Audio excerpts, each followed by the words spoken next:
But also I feel some, like there's someone behind me. yeah, we have also some comical parts Yeah. and also a doctor love if you have love issues. But I feel really uncomfortable yeah, right now. There's me someone. also. I'm sweating actually. Yeah. Is there someone drooling on my? Oh my. Hello. Hello, Simo. What a bunch of beautiful people here. Hello. Nice to meet you. It's been a long time. Studio audience goes crazy. Oh yeah. We have like Yeah. the As soon as most. you appear, people clap. So Yeah. who are you, sir? I am Rami, and I am part of duo Ramikka Komikka. And since I'm a part of duo, I'm not alone here. I have my good friend Miikka. Where is? Oh my God! There were two of them. Yeah. Hello, Mika. Hello. I love you. And we will Popular be man. part of this night today. And also Simo, you will be part of I guess I will. the yeah. parts we're in. Tell also. me you were a comedian. I mean, Okay. I kept something. Discover for you. See you everything. later. See you See you guys. guys. So as you can see, a lot of surprise this For us evening. also. For us also. I think everyone is ready now Looks like it. for the best live. I hope the public of free viewers is ready. Hi, mom. Hello, mom. And in the meantime, we wish you a great evening. And in case you missed this great opportunity of watching a live show, you can always watch it when we republish it on our YouTube channel. Yeah, it's called a replay. A replay. Thank you, Simone, for teaching me English. No problem. I know you only speak Finnish and French. I Then hope you will enjoy. let's switch. And we are starting our program with a debate about the military circumscription in Finland. So we have two guests. We have Ville and Petteri. One is for the circumscription, one is against. And this debate is directed by David, who will be the mediator during the discussion. Let's go with the debate. Welcome and thanks for joining us. My name's David and I'm a software developer originally from Zimbabwe. And today I had the question of, hey, I really don't know too much about the military Finnish Defense Forces. So we've organized a little debate over here with Petteri and Ville, who will be debating against whether there should be conscription or non-conscription in the Finnish Defense Forces. Both of these guys served 9 months in the military forces and both studied peace, mediation, and conflict research at the master's level. So I guess we'll just get right into it. So we'll start off first with their personal experience and they can elaborate a lot more from then onwards. So, Ville, how was your experience in the military Finnish Defense Forces? It was good. All right, and Petri, how was your experience in the military defense forces? Good. Good. All right. All right. Well, that's good. Ville is against conscription and Petri is for conscription. Yes. So, should Finland actually have conscription or not? Ville? No. Yes. No. Yes. No. Yes. No. Yes. Great answers, guys. So, should women be included in conscription? Yes. Yes. No. Yes. Seems like you guys can't agree on anything today, but that's perfect because we are supposed to have opposing sides. Okay, we can do this for real. We just wanted to do that just to kind of Yeah, no, I love it. I love it. I absolutely love it. take the edge off. Yeah, take it. See, that's the worst that could happen. We already did it.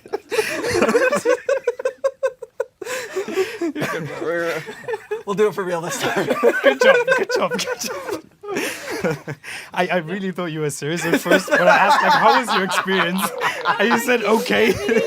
Real Finnish answer. The Finnish way to have a debate. Yes. End No. of the debate.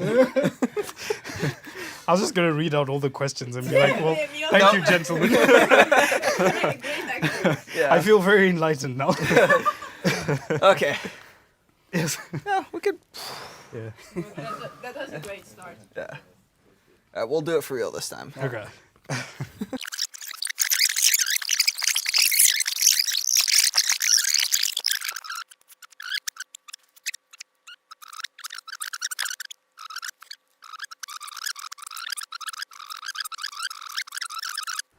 Welcome and thanks for joining us today. My name's David. I'm a software developer from Zimbabwe and I've been in Finland for about 2 years or so. And I had the question of, I don't really know too much about the military defense forces. So I thought maybe we should probably organize a debate against whether there should be conscription or not. Because in Finland, it's mandatory for all men aged, I think it's 18 to around 30 years old to at least have been conscripted into the Finnish army at least once or twice.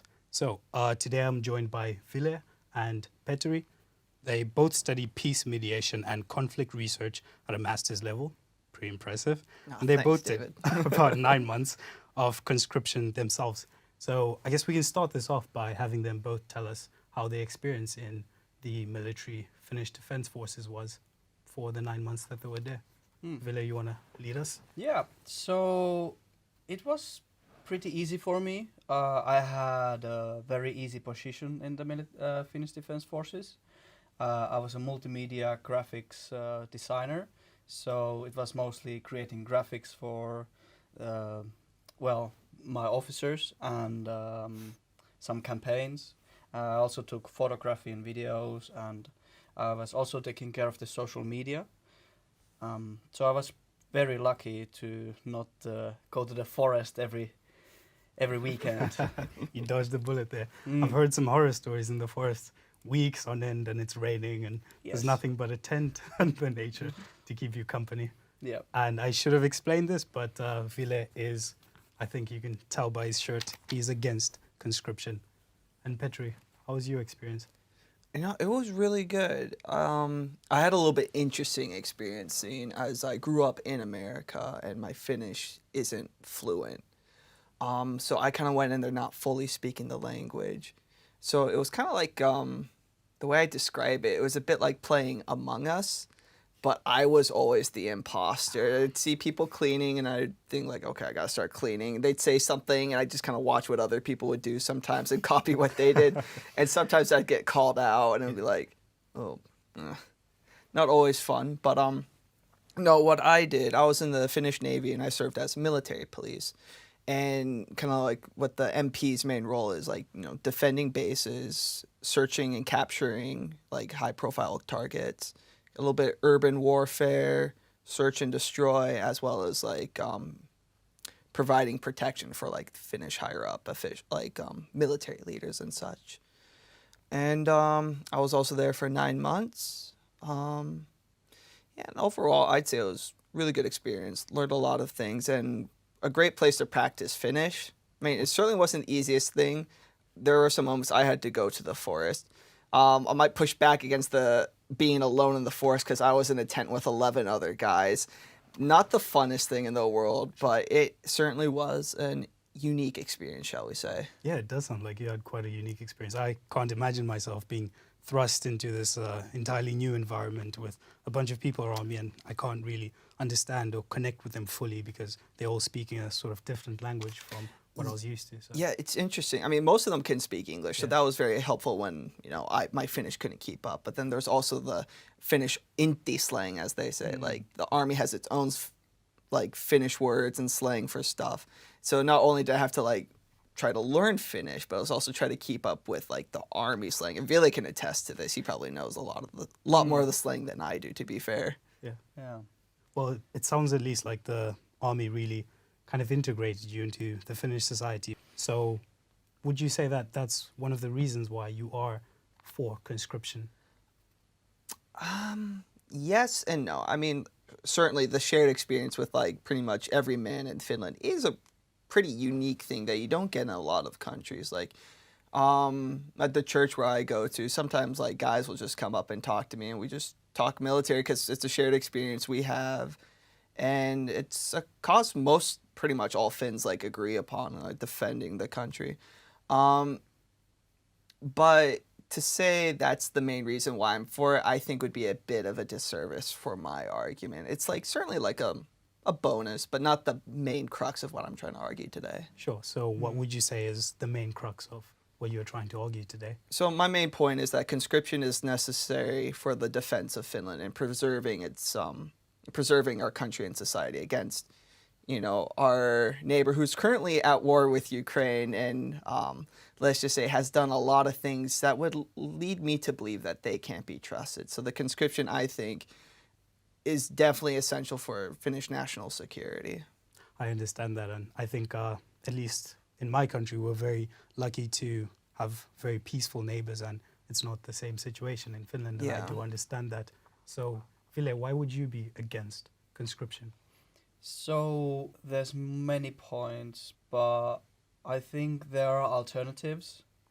And one of the things we learned during the peace studies was that we can, first of all, envision possible worlds, like how we want to build a world, instead of having conscription, which is basically mandatory for all boys. Certainly, it can create a lot of great experiences, like for the boys. I mean, it's a one of a kind of experience that you don't have anywhere else, and I mean, I do also have had nostalgic memories of that before. But that aside, I think there are possibilities that we have not even researched. For example, non-violent ways of organizing the nation against the aggressor. There's like a few historical events.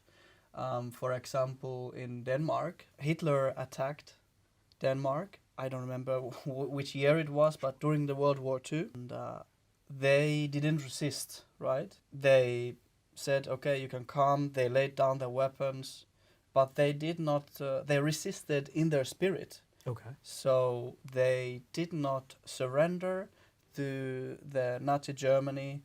So what they did, they organized underground and started to protest in every manner possible Sure. against Nazis. And that's where we got to nonviolent action, which is a possible way to resist the aggressor. However, like I said, there's no research, and the question, we'll get into the specifics later, yeah. Sure. So you are a component or an advocate for non-aggressive action versus military action. Yes, so non-violent action, yeah. All right. And Petri, would you say that having a military is an effective deterrent against aggressors?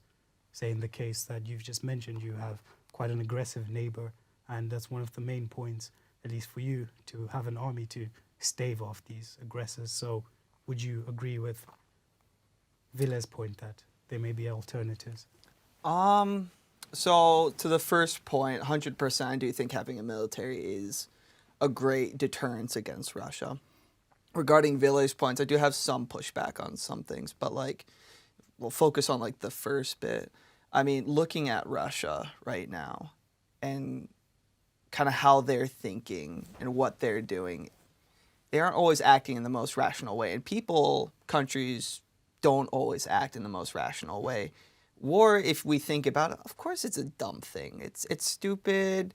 No one really wins in war, but at the same time, you also have to be ready for it, because if an army kind of marches in unopposed and they can do what they want, then you'll have, I think, a much worse scenario. So having a strong military to keep an aggressive force outside, away from our family and our kids and our neighbors, it ultimately is the best thing for Finland. And I'm not the only one who thinks that. Majority of Finland thinks this. It was recently polled, 83% of Finns are for conscription. That's 4 out of 5 Finns are for conscription. Morale within the conscripts has never really been higher, given what's going on in Ukraine. And to kind of Ville's point with the Nazis attacking Denmark and Denmark resisting, non-violently, it's really cool. But something else our professor told us is that with non-killing methods, they're only really effective if the aggressor values your life. And giving out what Russia's doing in Ukraine to bombing maternity hospitals, kidnapping children, and indoctrinating them in schools to fight for Russia, or even looking at the past to taking away protesters in Estonia and sending them off to gulags in Siberia. Russia's track record of respecting human rights is, I don't trust it one bit, and I don't think nonviolent resistance is purely going to keep us away from Russia, because it seems like they only respect force, and having a defense force just for defending our country is the best way to keep them out. And having the conscription service means that like our whole country is ready to fight, making it a less attractive prospect for Russia to come against us. Joe, I understand that. And you said there was a recent poll that was done to see what Finns thought of conscription in general, and a majority of them were for it. So if a majority of people are for this action, then is there a need to make it mandatory? Well, kind of through law, you kind of have to make things mandatory. But if people already agree with it, then do you have to make it mandatory or not? Well, for the legal framework, yeah. Okay. Yeah. Do you agree? So if the military, if Finnish defense forces should be volunteer-based or conscription-based, Yes. which is based on the written law, Yes. and there's actually a separate law for that. It's not even part of constitution. So this is one of the things that the world is murky, dirty place, and there's no clear answers usually, only really difficult decisions.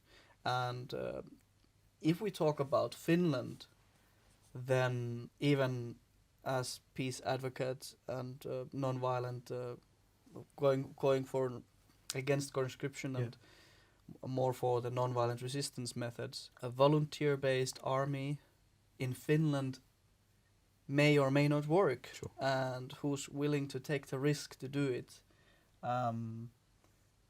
But it is possible elsewhere, and in theory it could be, but who would be willing to take the risk? Sure. So in conscription it's easier and it's quite straightforward as well. And given that it's built in the society's norms in Finland, it is, and as you said, as Petteri said, that it is the how is it, maanpuolustustahto, You'll have to translate that for me. So the like the willingness to protect our country, yeah. is quite high. So there's no need to make it a professional army. But again, the context matters really a lot here, because we in Finland is right at the border of Russia. Yeah. Again, now I seem like against for conscription here, but I would still argue that well, I am biased, right? Oh. This is one of the This is Sure, just and this it's is just not the black and white, context too. of like Yes. the whole thing. Yeah. I mean, you can't really have this discussion without talking about the fact that Russia is our neighbor, and yeah. I have some things I want to add, but I don't want to derail your thought. Back to the nonviolent resistance, I would still say that. So also one point. So I did Finnish Defense Forces, but I also went to the civil service. Sure. I renounced my oath to protect Finland in terms with the means of weapons and going to the. kidding. I'm doing what I can with other means. Could I That's ask okay. why you did that? Oh, I just thought it would not be proper after studying peace studies that I would be still enlisted in the military reserves. All right. So now I'm in the civil service reserves.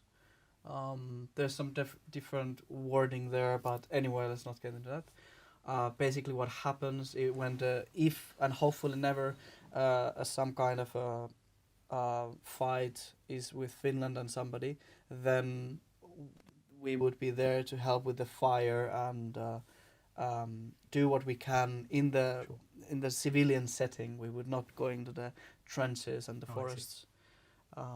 So you're still supporting your country, but just in a different way. Yes, yes.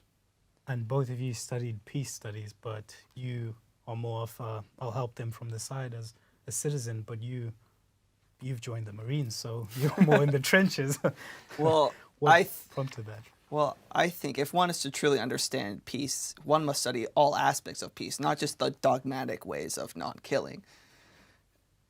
And yeah, it's kind of like there's many different ways to get peace, and this is just one of the ways to do that. I mean, defending yourself against like a hostile country I mean, it does lead to peace if you win and you can keep them off. Sure. Yeah, and yeah, I had some pushback against some of the stuff he said, but I think we've kind of moved on from that point. I Oh, wanna, you can push back. Yeah, Can I push come back? on me, come on me, bro. Let's do this. What are you gonna do? Fight back, Mr. Peace Lover? No, it's but kind of like the idea of like an all volunteer force. It's an interesting idea. Obviously, if we had the luxury, I think that would be the best way to do it. But you have to bear in mind we only have like 5.5 million people within Finland, and in 2017, like But Finland. we joined NATO, so now we don't even Well, need to it take ca- care of that. One aspect. We could talk about that in just a second, but let me finish my main point. I mean, like Okay. Finland's goal for like a wartime strength, as they said in 2017, is to have about 280,000 soldiers ready to go. And the pros of conscription is that, you know, not everybody has to be standing and be like always on base, always with guns, always ready to go. But like the fact that pretty much every male's been trained, you can just mobilize quickly, so people can like drop what they're doing and then go and fight and protect the country, which They're is always the biggest aspect of conscription. Because like if you can mobilize troops quicker and move quicker, get people trained quicker. I might have already said that, but you get what I mean. If you can move faster than the enemy and get more boots on the ground quicker than the enemy, you could have a better chance of fighting them off. Sure. Now, you did just mention that Finland is quite a small country, and the mandate right now is to at least get as many boots ready to actually defend the country.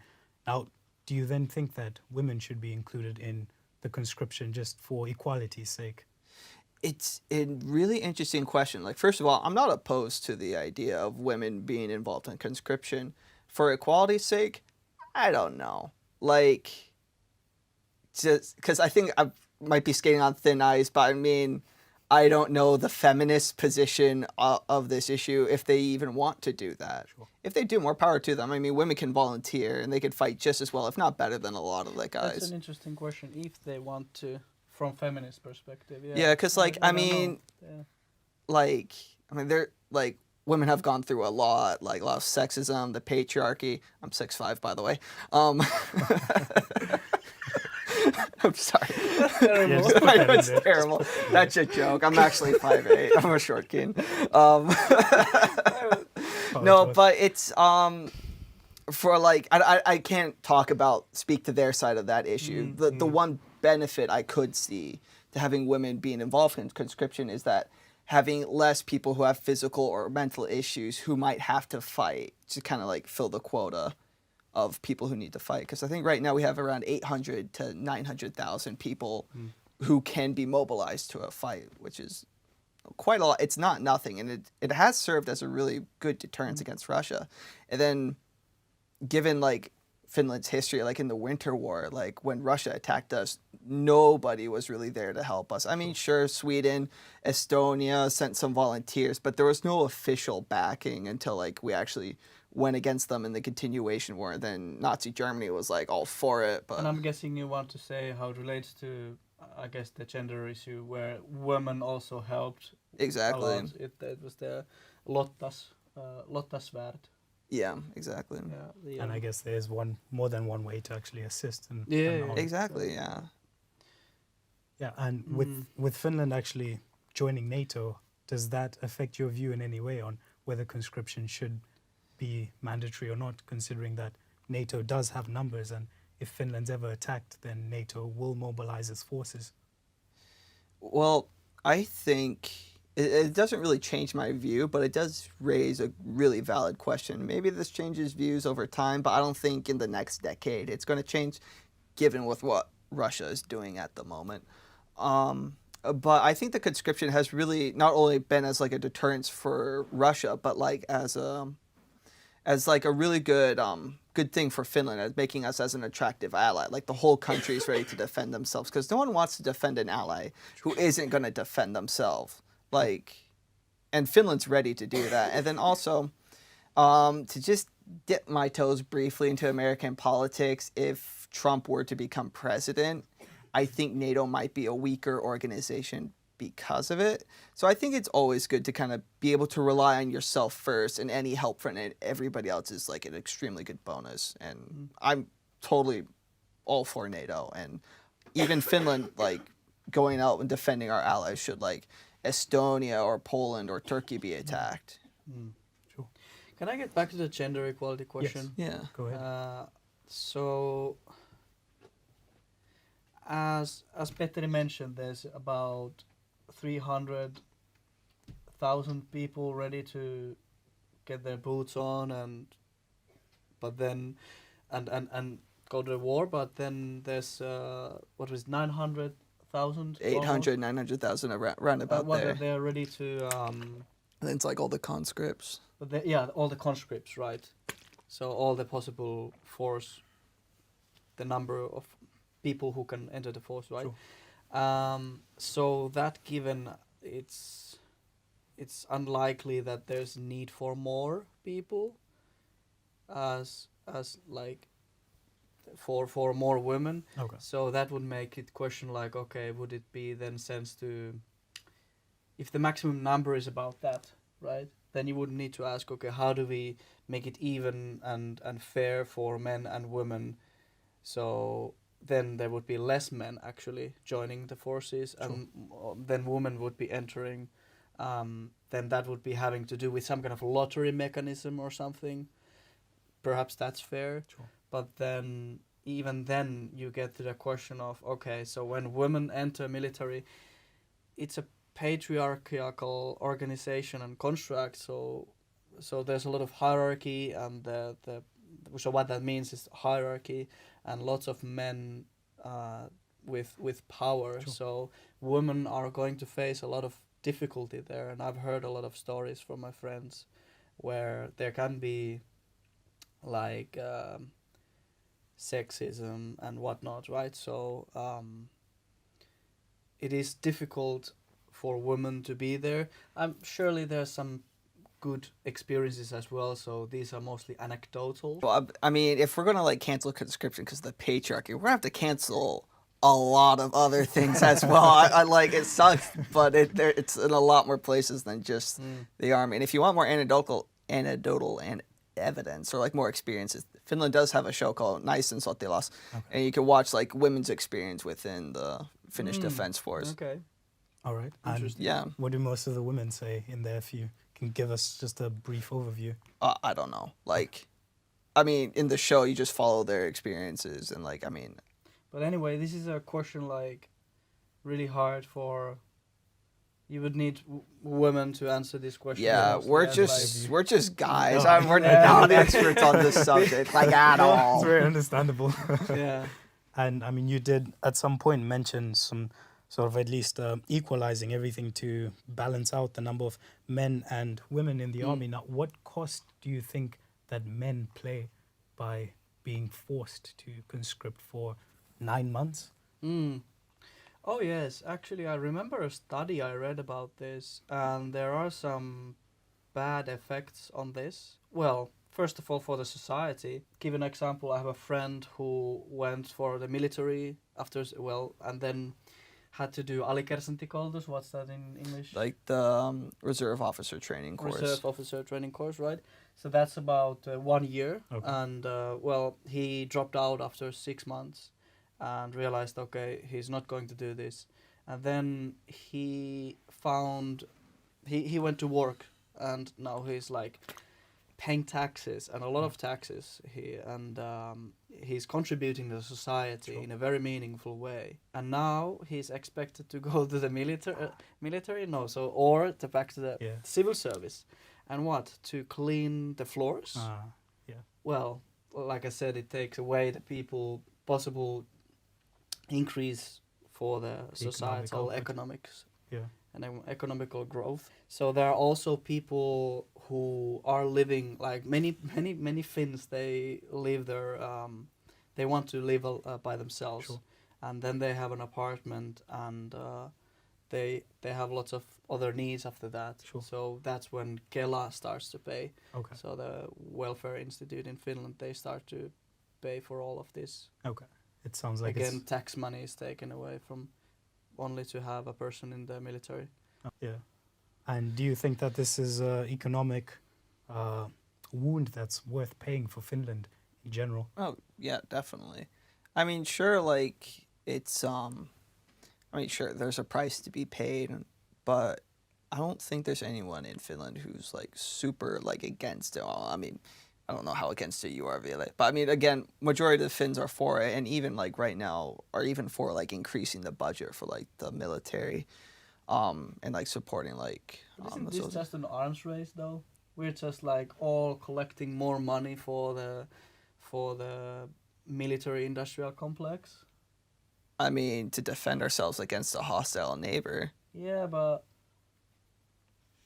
it's I see the zoom. I saw the zoom. No. caught me off guard. Paint it on his face. Don't let him escape this. I'm in my side eye. Sweater, let's read it. Like bombastic side eye. So, but isn't it taking? When is enough? When is enough is enough, right? How long are we going to feed the military industrial complex? And when do we say, okay, this is enough? I think we are sufficiently good with our deterrence, if you believe in the deterrence theory. When is it enough? I mean, Well, they are trying to recruit Ireland now to get to the NATO and get 2% of their GDP. Well, first of all, Well- NATO isn't getting their 2% of the GDP. The 2% of GDP is like the country investing in its own military. It's not going Oh, to NATO. It's like Okay. misconception. So yes. Okay. Good. Thanks for clearing that. Yeah. Up. But still, it's still money went to the military-industrial complex on the whole. I mean, the whole military industrial complex thing is like a really big issue. But I think to what you're saying, like when's enough enough? I mean, when it comes to defense and like when the other side is also growing, you also have to kind of keep up with it. Like at what point do you go to the gym and it's like, well, I've done it, guys. I'm fit. I don't need to do this anymore. Like you kind of always have to keep maintaining it because like technology grows old, people grow old. Like I don't think there'll ever be a point where we ever fully stop investing and spending on like the military industrial complex and on Finland's defense. But like how much we spend on it is really up to the people. And right now the people are for spending more, especially like as I've said, Russia's being really, really aggressive right now. And I think it's necessary right now to kind of prepare ourselves for the worst. So we speak of spending more on the military industrial complex, and that involves technology, perhaps recruiting more people, and in general making the deterrence a lot stronger. But in the case of, say, Russia has nukes. So would Finland's next step be just continuously upgrading their defense forces until Finland has nukes too, and then now you have multiple state nations with nuclear weapons? Well, Finland isn't going to get nuclear weapons. And like being a part of NATO, we've already got Great Britain and France who have nukes, and as well as the US, of course. But like Finland's doesn't really have a deterrence against nuclear weapons, but have more of like a nuclear shield. Like if you go to Helsinki, there's like a really big underground city that I think can fit like, I want to say, don't quote me on this, about 90% of Helsinki's population could fit in like the underground city in case of like a nuclear attack. And a lot of it's like incorporated in everyday life. It's a little fun fact, but like you could go to like an art museum down there. They have go-karts. I think they even have like a little indoor water park down there as well. But Finland is prepared for that possibility, and not like an aggressive way, but as like a protect yourselves. And I can't remember when this law was passed, but like buildings that are like a certain size have to have like nuclear, have like bunkers in case of wartime as well. I mean, even Åbo, they have them here as well. So both of you served in the military for 9 months. Do you actually feel like that 9 months was adequate enough to train you and prepare you for an actual war? Or do you feel like you'd almost just be getting sent to the front lines as cannon fodder? Actually, can I take here first? So, as I said, I was the multimedia graphics designer, social media agent at the Finnish Defense Forces. And funnily enough, when I later went to ask what was my wartime position, they say that I'm viestimies, which means like Communications. Communications. I started off as VSD. Right. So communications soldier. Okay. I have no idea what it does. I know you have that goes electric wire Okay. that goes behind you, and then you run through the forest or something. I have no idea. Yeah. So I that's could tell you what they do. Because So, yeah. so that was your designation for how Yes. many months, and you still don't to this day know exactly what it yes. is. So they promised me that I would be, because I went to the first ever photography course Yeah. in the Finnish Defense Forces. They say that that would be my wartime position as well. That I would be taking photography Sure. of whatever happens during then. But then that wasn't the case in the end, and so I was like very disappointed with that. Okay. So there had to be some kind of a communications error somewhere there, and that was not me. Yeah. So if I'm getting this right, if war actually did break out today, then you'd be called for a position that you don't really know I how have to no serve. idea what to do. Yeah. Is this a common occurrence? At least was it the same with you in the Navy? Or perhaps was So it more structured? to kind of like, if we're ready for wartime, I think we're most of the way there. Like the training's supposed to give people like most of the training they need, and then when it comes, there'll be like a quick refresher course teaching you what you'd actually be doing before they actually send you out. And how long would that quick refresher course be? I don't know, but like what we also do is that throughout pretty much your whole life, you'll get called up occasionally to go do some training. The military also holds training pretty regularly where you could go and like if you want to go shoot guns with them, you could go and you can shoot, like practice shooting. You could go on marches Okay. as well. So like when I was doing that, there would also be a lot of people also in the reserves, like kind of these older guys in their like 40s marching along like with us. So. So there are ways you can like stay prepared if you want to, but like they aren't going to send you out to war with just like no idea with what you're doing. I think normally what I've heard some people say you need about a year's worth of training, and this like the 9 months is like enough to get you like most of the basics down, and then you'll get the rest of your training before they send you off. So you're not going straight to the front lines. So when did you guys end your military service? Which year? And I'm asking this because specifically you mentioned that there's these refresher courses that you get called for. Have you ever been called for one to perhaps elaborate more on your role? No, I believe, if I'm not mistaken, that these are mostly for people who are deemed more important for the FDF. Okay. Whereas if you're, I have no idea what their mechanism is. Could be also very lottery-like. Sure. And there's still chance for that to, because imagine you are conscripted at an 18-year-old and then you still live up to be like 60-year-old. I think it's until then that you are still you still must go there to do Okay. it. I don't know the actual age, maybe 55, 60. Yeah. Anyway, lots of years until it can happen that you go there. Do you guys agree with the cutoff date, at least for when someone should serve in the military? For 30? So that is 29 years old. 29, We will, 30, about there. Okay. Yeah, it's fine.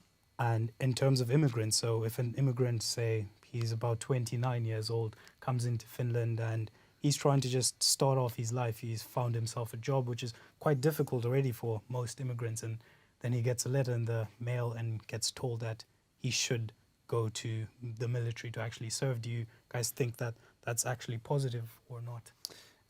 So, a couple things there. I don't know if the cutoff is 29 or 30, but around there.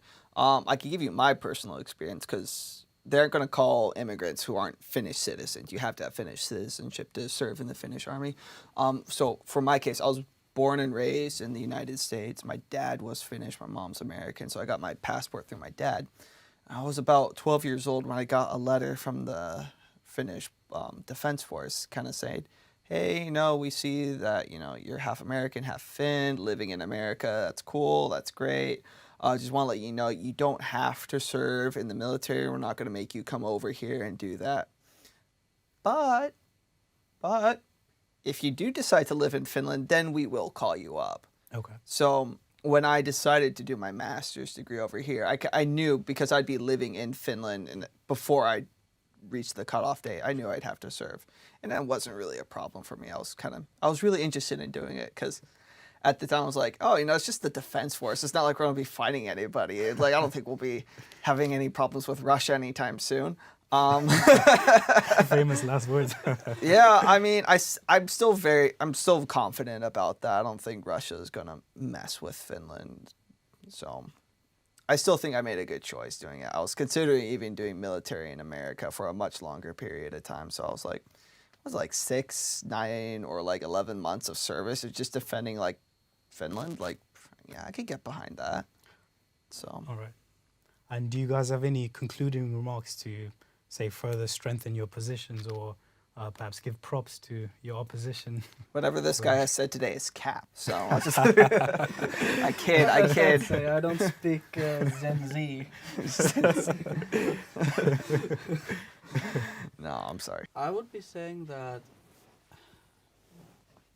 knowledge and awareness of alternatives while still aligning with the reality is quite needed. This is my position, personal position. So whereas I think there are alternatives for conscription, there are alternatives for armies, and there are possibilities to build different kind of worlds, and like still acknowledge, okay, the pros and cons of conscription and military when it comes to this kind of realism, right, and idealism, the debate there. Sure. But so it is what it is, basically. It is what it is. I like that. Yeah, I do like that as well.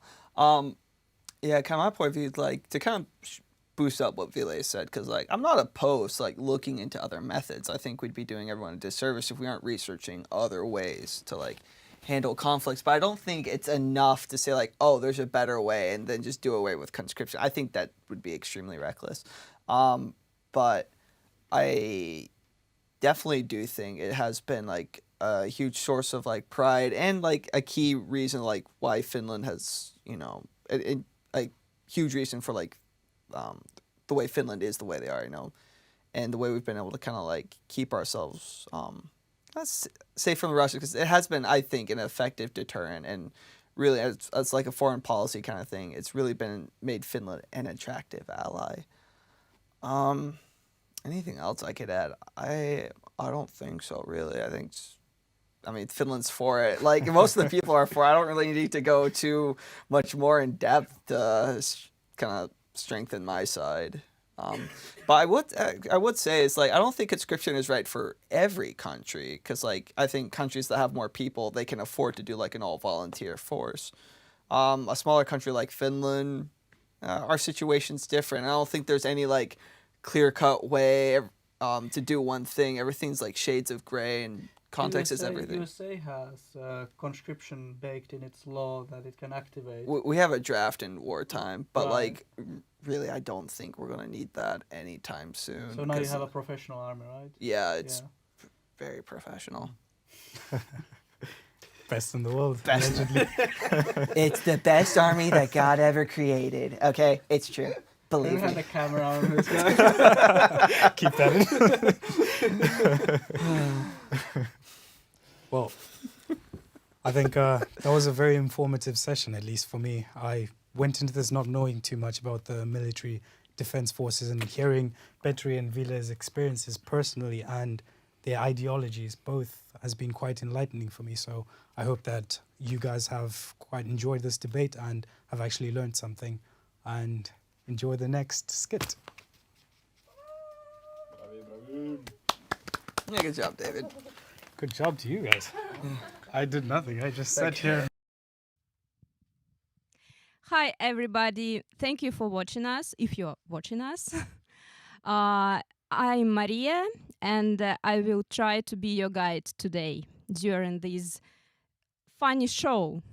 So, guys, I thought that was a quite hot discussion, very Finnish, calm, and with respect to each other. Yeah, how did you find it? Good. Good, Yeah. Um, Very good. Very good.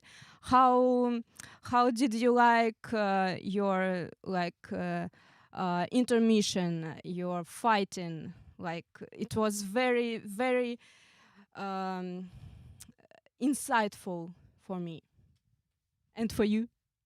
Was it Yes. okay? And Willy, what do you say? Did you like your um, discussion? Very, very much. Okay. Well, I'm not sure what to ask um, here. Thank you very much for for staying tuned. And now I think after this hot discussion, we have to move on and cool off a bit. So we have now our guests. It's Impro Theater, Rami Komika. Ramika Komika. Yes. So welcome.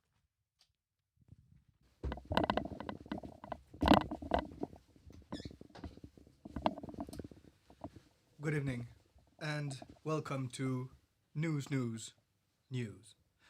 the show where we ask important questions to important people.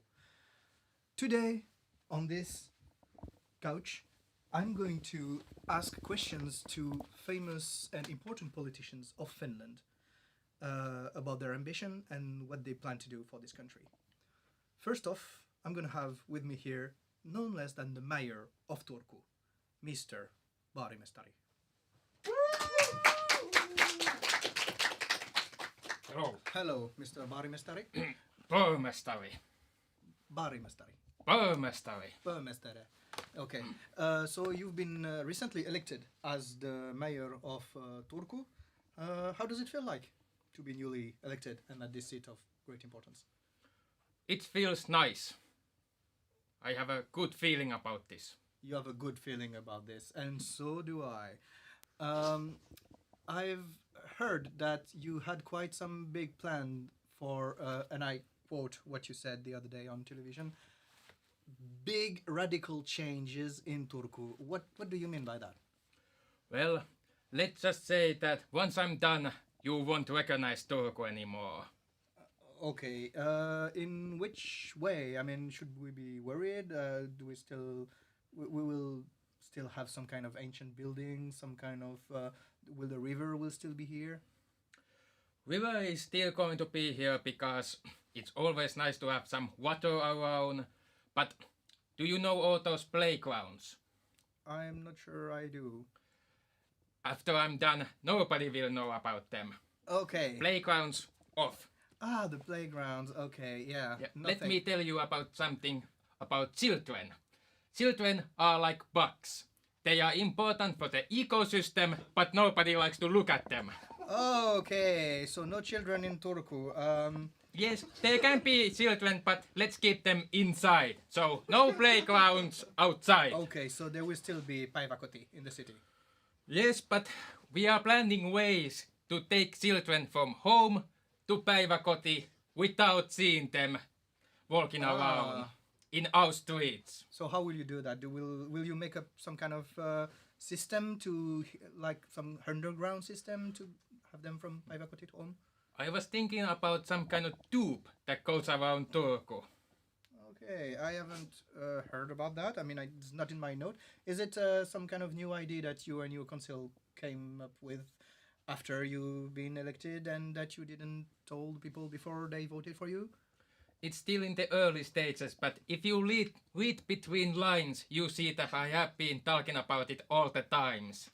In metaphorical ways. Ah, yes, of course, metaphorical ways. I think we have everything we need from you right now, Mr. Baarimestari. Pormestari. Burmestari. Okay, well, thank you very much for coming here. We will certainly see you again. Yes, you will. Yes, I will. Either here or in the news. next guest in our news show is going to be another very important politician from Finland, or not politician quite yet, but he's running. DJ Darude.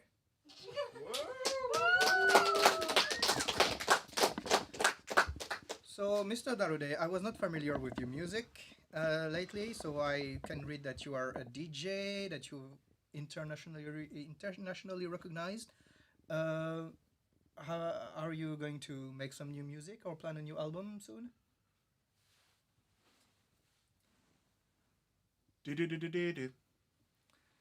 I see. I see.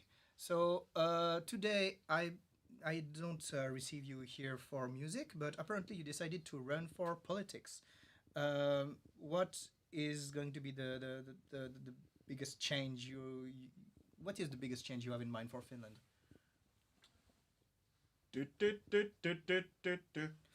Yeah, but I think you've already mentioned that before. What I was thinking is that you could tell us something new, something like an exclusivity for our show, regarding, for example, what you plan to do with arts.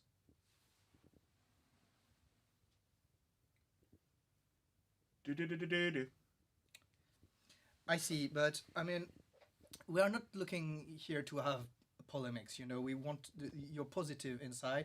We want the positive changes you want for this environment for here. So can you tell us something positive rather than oh my god, oh my god.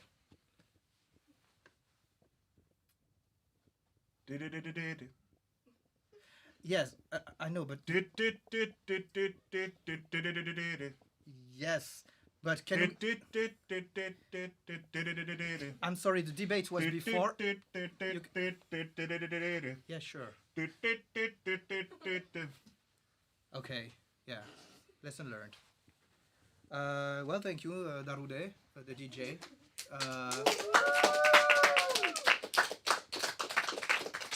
Yeah, let's see if we see him again, or if anyone is going to vote for him. So we have a third politician here right now. It's actually the former president of Finland, Sauli Niinistö. Sauli Niinistö is with us tonight. Mr.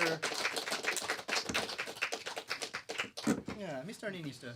Nice to have you here. Thank you. So I'm quite surprised that you're coming with us here tonight, because you're not running for anything. You've actually retired. Yes, but now that I'm retired, I have more time for smaller interviews like this. We are quite an important channel. I mean, I'm sure your mom tells you that every night. Everybody is important. just before you, I interviewed Darude and the mayor of Turku. Anyway, so what did make you feel like to be the president of Finland now that you can talk about anything? Well, the presidential castle looked really nice during the summers. Okay, so that's the only reason why you wanted to be president. There was a lot of land and I like to raise carrots. Carrots. Yeah, I like to have a big carrot patch. Oh, it's your passion. Your interests are gardening. Yeah, I see. Did you do a lot of gardening when you were president? Did you have opportunity to plant a lot of carrots? All the time, like one of my debates was done while I was picking up carrots. Ah, interesting. See, I didn't have that in my note either. Those notes are crappy. So, do you still like get involved in the politics, Finnish politics now that you're not president anymore? I like to watch them from TV. It's quite entertaining. Yeah, it's funny when they fight, right? I like when they go and they call for their mom. And yeah, they're cute. Yeah, they're cute. So, do you have any ambition for the future of politics, or are you done with it? I think I'm done with it. Because it wasn't really nice to see all the comedians make parodies of me. Now I'm free from that. Nobody is imitating me. Yeah, like those people who are doing fake interviews of you must have been annoying. Yeah, some people don't even make a script. They just improv imitation of me. That's Can you terrible. believe that? Yeah, and they don't even know you personally. How can they do that to you? Yeah. And you're just peacefully planting carrots in your castle. Yeah, I don't understand it. You can't be me without understanding me. I think people should understand you better. Well, that's very inspiring what you've told us today, Mr. Niinistö, and I'm very glad you came here tonight. You are the most respectable person that we've had so far, and I Thank you. really want to shake your hand first and then let you go. Thank you. Thank you very much. Why did we invite this one? I don't know. But last but not least, we have none less than the Prime Minister of Finland, Peter the Orphan, that is going to come here and tell us about his new politics. Mr. the Orphan. Okay. So, Mr. Orphan, you recently have been elected as Prime Minister of Finland. How has it been looking so far for you? It has been great. We are going to right direction. The right direction. I would say actually the far right direction. Yeah. If you would choose between the far wrong and the far right, you will always choose the far right. I see. So, you've brought with us something today. What do you want to tell us about that? What is that thing? It is a scissors, right? It's scissors. Yeah. You're a poor person. You will never see scissors. But this is what I truly love. I really love scissoring. I think it's nice hobby. It's nice to cut things. If someone feels joy, if someone feels anything healthy, I really love to cut it. Oh, like funds and Yeah. things like that. Yeah. Okay. So I heard that you had quite some plans for the foreigners in Finland, the immigrants, right? Yes. I do really have. I have great plans. Great plans for immigrants. Trust me. Okay, that's all we're gonna get. Well, we changed from 5 years to 8 years To get the citizenship. to get the Yeah. citizenship. Yeah, and I don't think it's enough. Oh, it's not. No way, it's enough. You know when kid grows up, it takes 18 years to get the rights. That's true. Yeah. Yeah. I think for immigrants, I think it should be 18 years. That would be fair. That would Yeah. be fair. Yeah. Because people are always telling me I'm cutting things, but now I'm expanding the time. This is like anti-cutting. You have a lot of empathy. I can Yeah. see. Yeah. I think 18 is not enough. Let's go 40. 40. Yeah, Okay. 40 years. But I have a question for you. When you say all those things about immigrants, how do you decide who is the person who is an immigrant? I mean, how do you recognize them? How do you decide who needs to be kicked out of Finland? I Is have there a this- scale? Is there I think every person in Finland who comes to Finland, they should know Kalevala. Yeah. yeah. That is the main purpose of being Finnish. You have to know about Väinämöinen and all the women he harassed. You have to know about it. Oh yeah, because this is the true education. This is education. Yeah, this is the most important thing in Finland, and that is why we work with True Finns. Okay, yeah. But I have one thing, because myself, I am not a Finnish citizen. I am a foreigner, and I work in a position of journalist, interviewer. Is it fine with you that you're talking to me right now, or do you feel? I think we have to cut it. No. I think we have to cut No, it. you can Really, stay with me. I- No, please. I mean, we are having Yeah. a peaceful conversation here. but you're a nice person. Yeah. How is that possible? I've never met so nice person in my life. Even among the Finns? No, my mother hated me. Oh. She left me when I was a kid. Oh, that's why you pictured the orphan. Yeah, Oh, I'm so sorry. I just want love. Oh, I just want somebody to see that's so me. sad. I will vote for you next time, okay? Thank you. Yeah. I can borrow you my scissors. Oh, that's so nice. So you can do some art I will with it. cut things. I will cut things for Yeah. you. Yeah. Thank you, Yeah. sir. I really love you. Oh no. I Oh really Peter. love Oh Peter. I'm so happy. That was so Oh. Yeah. Oh, get out. You leave me now. Get the fuck out.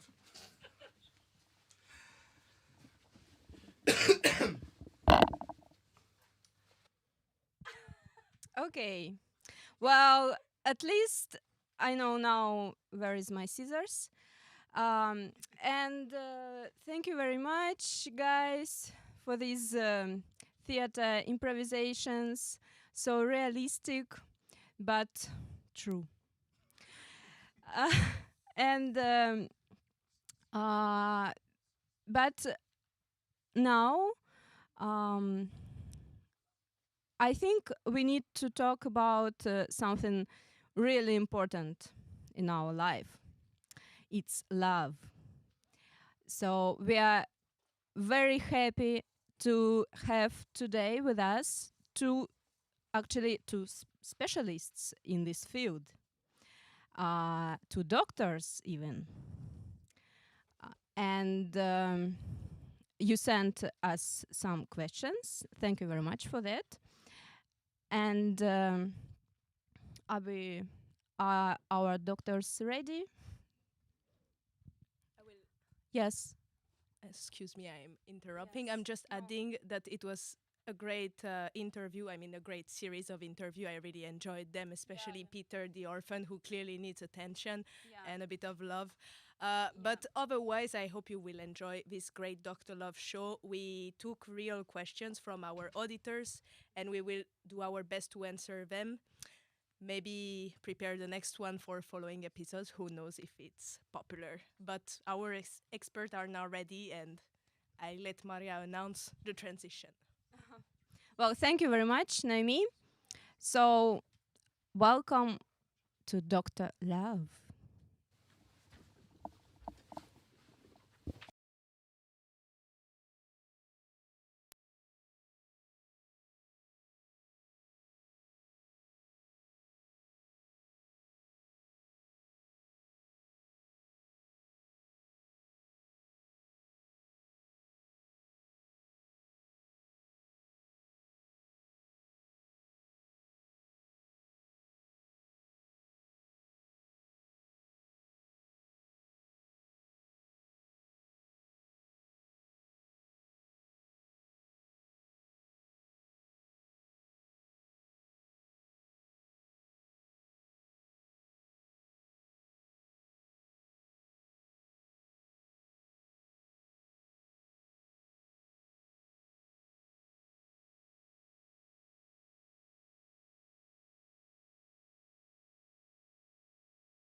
about it.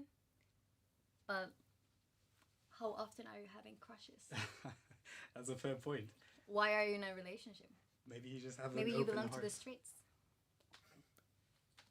Perhaps that could be true, or maybe you're just a lover. Yeah, be a lover in the streets. Well, you don't be don't- in a relationship. But you're not acting on that love, so you're just appreciating people from a distance. Then don't be in a relationship. But I want to be in a relationship because a relationship Oh, provides wait. me the security. Polyamorous. Then be polyamorous. I don't know, but I don't want multiple people. I want the ability to look at other people and appreciate the beauty in another human being, while still knowing that I'm going to get home and sleep with the same person every single night, and our relationship is secure enough to handle me telling her or him about all these little crushes or escapades that If I got. someone comes and tells you that, divorce them immediately. Next question. All right, we have a second question, which is what to do if I have a crush on my supervisor? You want to take that? Like school supervisor, work, what type of supervisor? That's the only information we have. Okay, so it's like,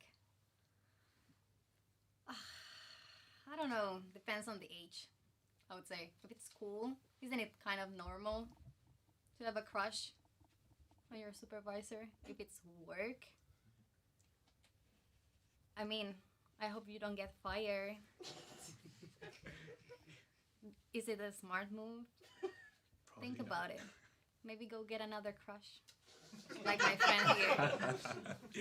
Just remember, you can always have multiple crushes, and it's okay to look from a distance. But if it's your supervisor, you definitely want to tread a little bit lightly, because anything can happen nowadays. We have an entire HR department, so you step out just once and you could be out. But I don't know. I think sometimes also sometimes you feel it, and You can test the waters. You can test the waters, exactly. Lightly. Just lightly. It's just don't say anything too much. Just some light flirtation, no touching. Just Is it worth it, though? is it worth it? Ask yourself that. You want to right? get fired? Yeah. If you're okay with being fired, then perhaps go ahead and test out the waters, but just tread carefully. But in most cases, you can find someone else, at least off the streets or so. Yeah. Where the stakes are way lower. You know a lot about that. I was in a very good relationship. Was. Oh, yeah. Next question, please. We are having an open relationship with my girlfriend who is not living in the same city nor in the same social world as me. We don't see often, but when we meet, it's pretty great and intense. The issue is that our relationship is getting hectic. We struggle to accept each other's sexual partners. We argue and we have quite different visions about the future. I want children and she doesn't. We are both 30 years old and we both want to change the world, to make it a better place. But I feel that this relationship is getting toxic at some point. Do you have any perspective about this relationship? Should we let it go? Or should we switch to another agreement, maybe closer to monogamy, to feel more peaceful and secured? Thanks for your time. I'll be grateful to hear your perspective upon it.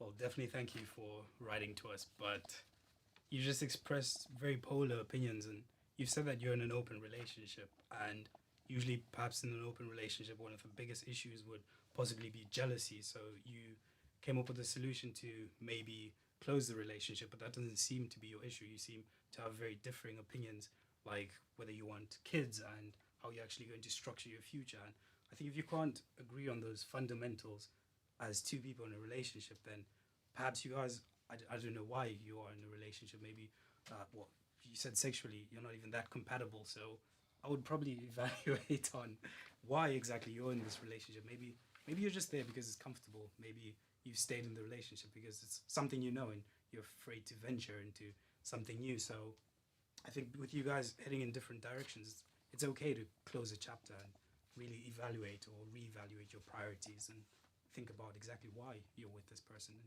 not to try and switch it over to a monogamous relationship, because I don't know how would that solve it. Would that somehow make him want to have kids and you not want to, or like, I don't see that solving the actual solution. I think you should ask yourself, why did you start a polyamorous relationship? Did she offer it to you and you just accepted it and then it has gone a bit out of hands? Maybe you don't actually want to be in a polyamorous relationship since you're the one suggesting to close the relationship. Also, you want children. She doesn't. And not to be mean or anything, but usually women, when they get to their 30s, it's most likely that they're the ones who want children. Men usually take a bit longer time. Not all the time, but just generally speaking. So maybe she doesn't want children with you. Or at all. That could be true, and you Think have to about face it. that possibility. And if your like long-term or even short-term goal is to have a family, and you're already mentioning monogamy, then I don't think this is the right relationship for you. I think it has gone a bit too much out of hands. Maybe you do love her, and you are just afraid to let go, but it's not. It's not good for you, and I think you're the one losing. It's toxic for you, not necessarily for her, because she's clearly winning here. 100%. You yourself said that it's toxic, so I think just move on. Just like we'll move on to the next question. Savage.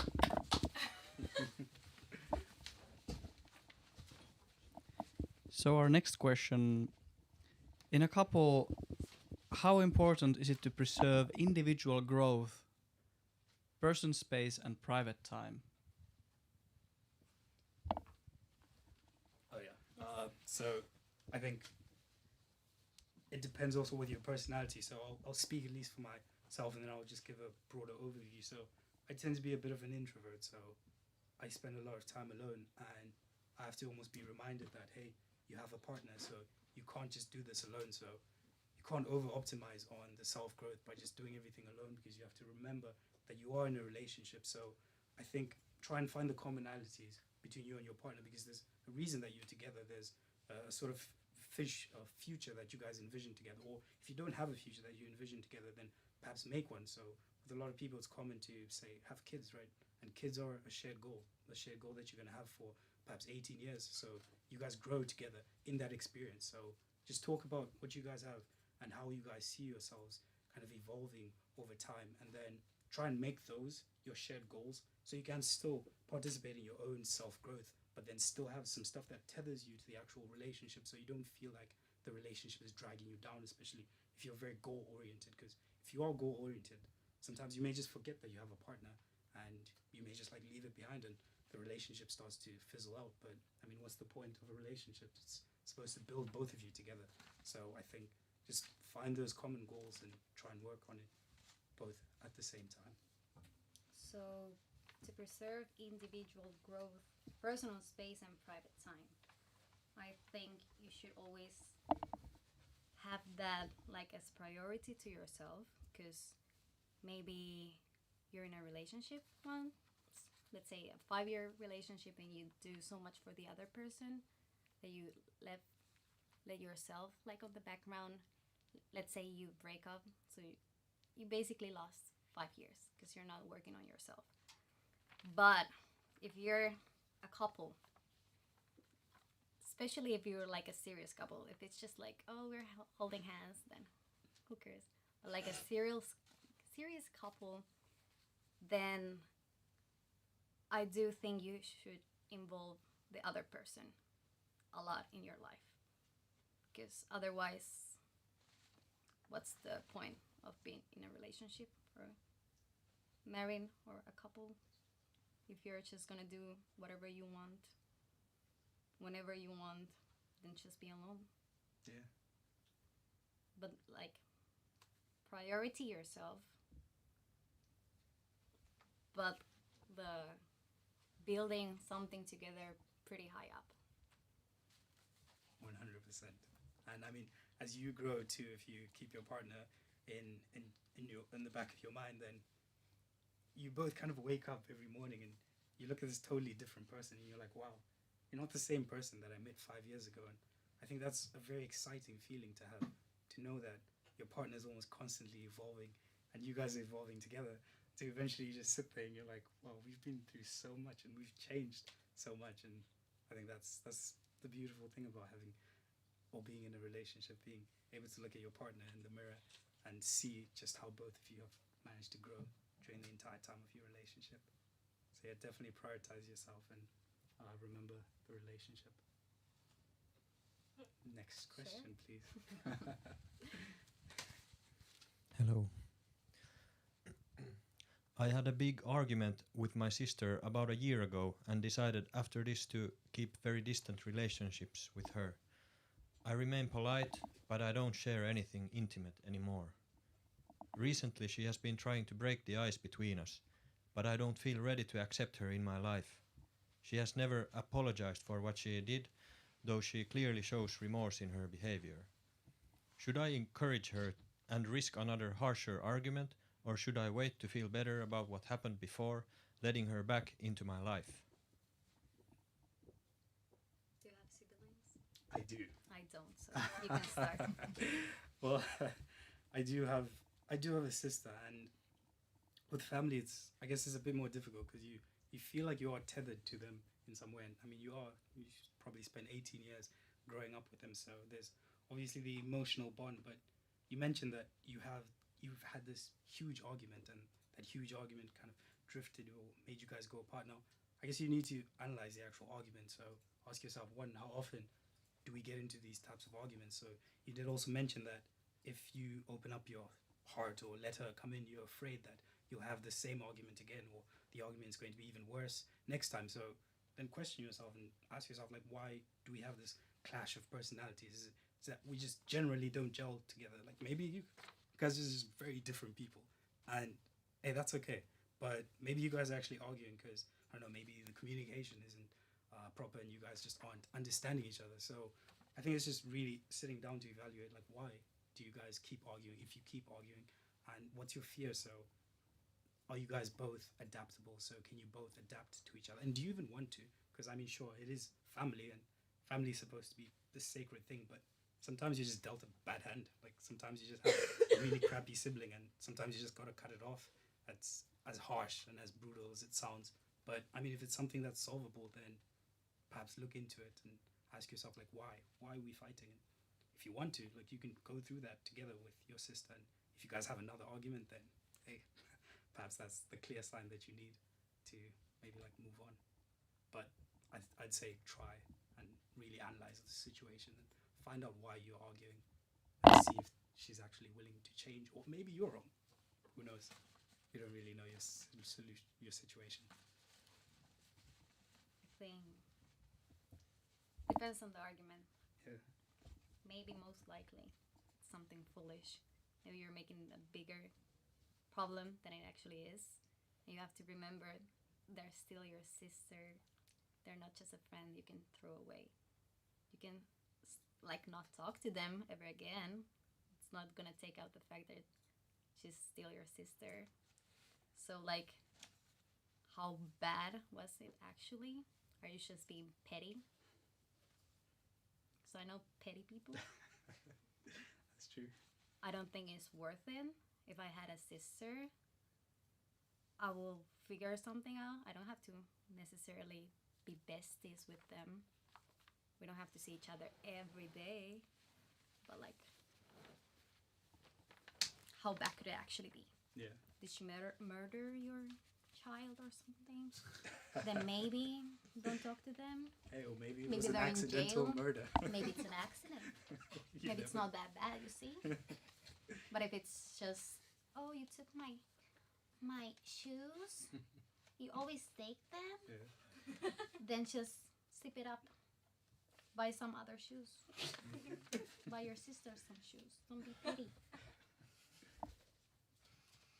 I think that was excellently said, really.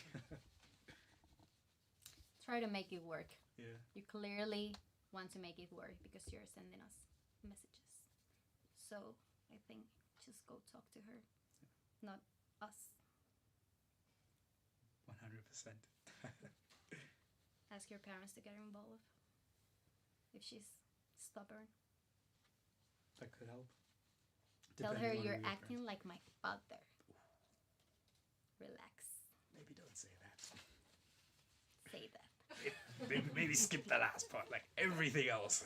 Just talk to you, but skip the last part. It sounds like it's not that big of a deal Yeah. since you're sending us messages. Work it out. Your friends are not gonna be for you necessarily. She has to. Same blood. But what do I know? I'm an only child. Well, I mean, your experience in the bar has clearly given you a lot of wisdom, because that was a good answer, except for that last part. So I think definitely just listen to what Azul and I have been saying, and just maybe give it a shot if it's worth it. And yeah, I guess we'll have to move on to the next question. Hi, Dr. Love. Should I trust my astrological signs compatibility to find love?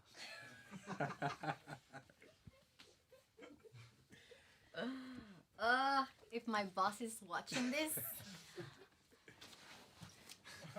every time he does something that annoys me, and then I'm like being mad or anything, then he's like, "Oh, Saturn and Jupiter are in this alignment. That's why you're acting like that." I'm like, "No, it's because of you. You're fired."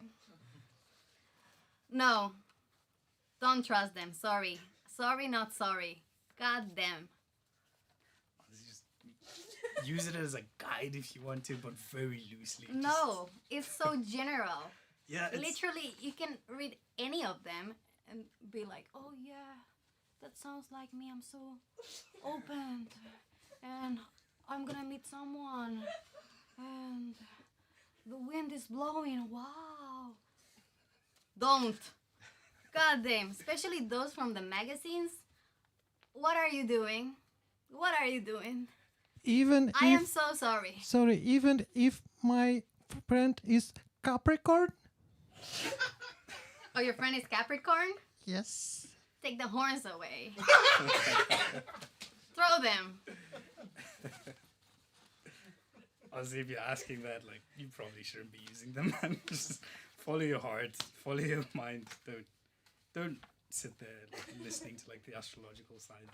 It's not good for you. But I am a bit of a mystique, so I will say for myself, I would actually use that as a bit of a, not really confirmation, but just, you know, just a little bit of extra information after you've If already. you want more confirmation, then just go and talk to a witch or something.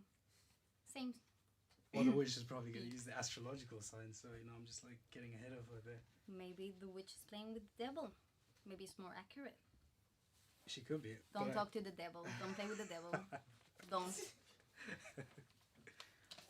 But honestly, like in most cases, don't listen to the astrological signs. Just do whatever your heart tells you. Well, not just your heart, but like your heart and your mind. Think about both of it. But yeah, no. I guess next question. How can I survive long distance relationship? We don't meet often during the year, but when we do, the relationship develops intensively. Eventually, the goal would be to live at least in the same city. Should we set a deadline to make the long distance end? Yes, that's. You. Yeah, that's it. But yeah, definitely set up a deadline, and I say deadline in quotations because it shouldn't be like a hard set deadline. But again, like this ties into shared goals.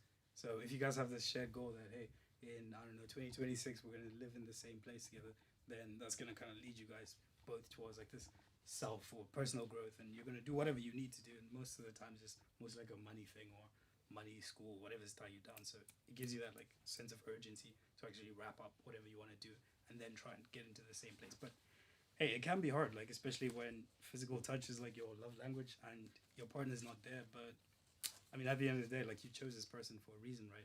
And you're writing to us, and you don't seem like you want to end the relationship. So it's going pretty well, and you just mentioned that every time you see each other, it's amazing. So, I mean, if you found your person, then what's 2 years apart? What's 3 years apart? You know, like you've got 40 more years, perhaps, if you don't get hit by a bus tomorrow. So, I mean, it's just time, right?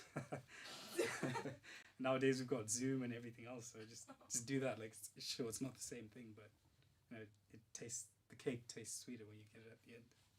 So. Is it amazing when you meet up because you haven't seen them and they haven't annoyed you? Think about that. Also, like, how long have you been in a relationship for? If it's like a solid, I don't know, X amount of years, and you're working to meet up, or let's say one of them had to do a job somewhere else, then of course be understanding. But if you just met, how long have you been dating? 2 weeks, and then you're long distance? No, you're not. You're happy, both of you, with more people around. Long distance relationships, the 4 of you are happy, so do the math.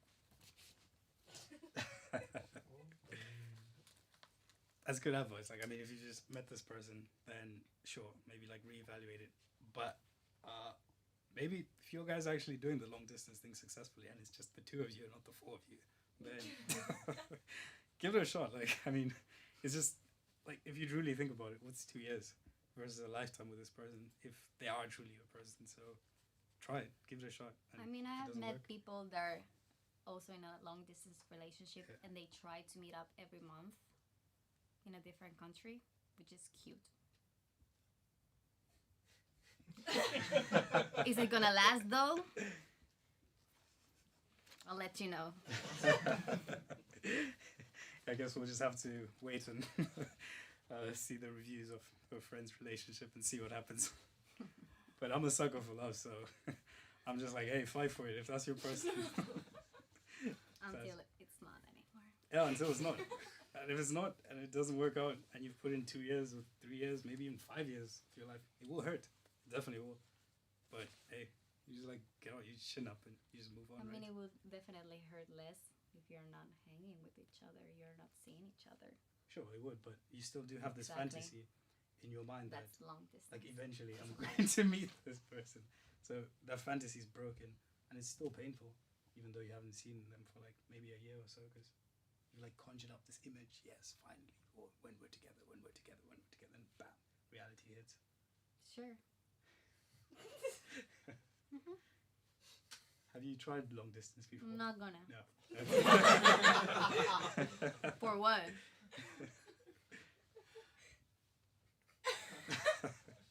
I get that. Like, if you don't have to and you don't want to, you don't have to do it. Like, it's not for everybody. Like, it is difficult, especially for a lot of people who need to be close to their partner. So you may end up resenting them, but if you can handle it, then hey, why not? I mean, if you're married with children, you don't have another choice. Suck it up.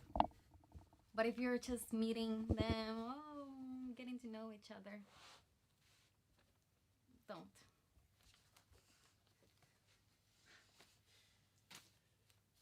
I think we're partially in agreement here and slightly in disagreement, but we'll probably just have to we'll give you the final choice on that. Really evaluate why you're in that relationship, and take both of our words at heart, and whoever resonates more with you, then hey, go with that. And on to the next one. I guess. So I am 24 years old and I need some advice. I've noticed that lately I have had some bad luck with romantic relationships. I haven't been looking for anyone, but I always find someone new on Tinder and amongst friends of friends. However, I've had to swallow my tears when a new acquaintance hasn't turned out to be the romance of the end of the summer. So now, my question to you is, what should I do next? Should I forget about looking for a date altogether? Is the universe trying to tell me that I should focus on something other than dreaming about being a little spoon? Any help is welcome, and thanks in advance. Best summer wishes to you guys.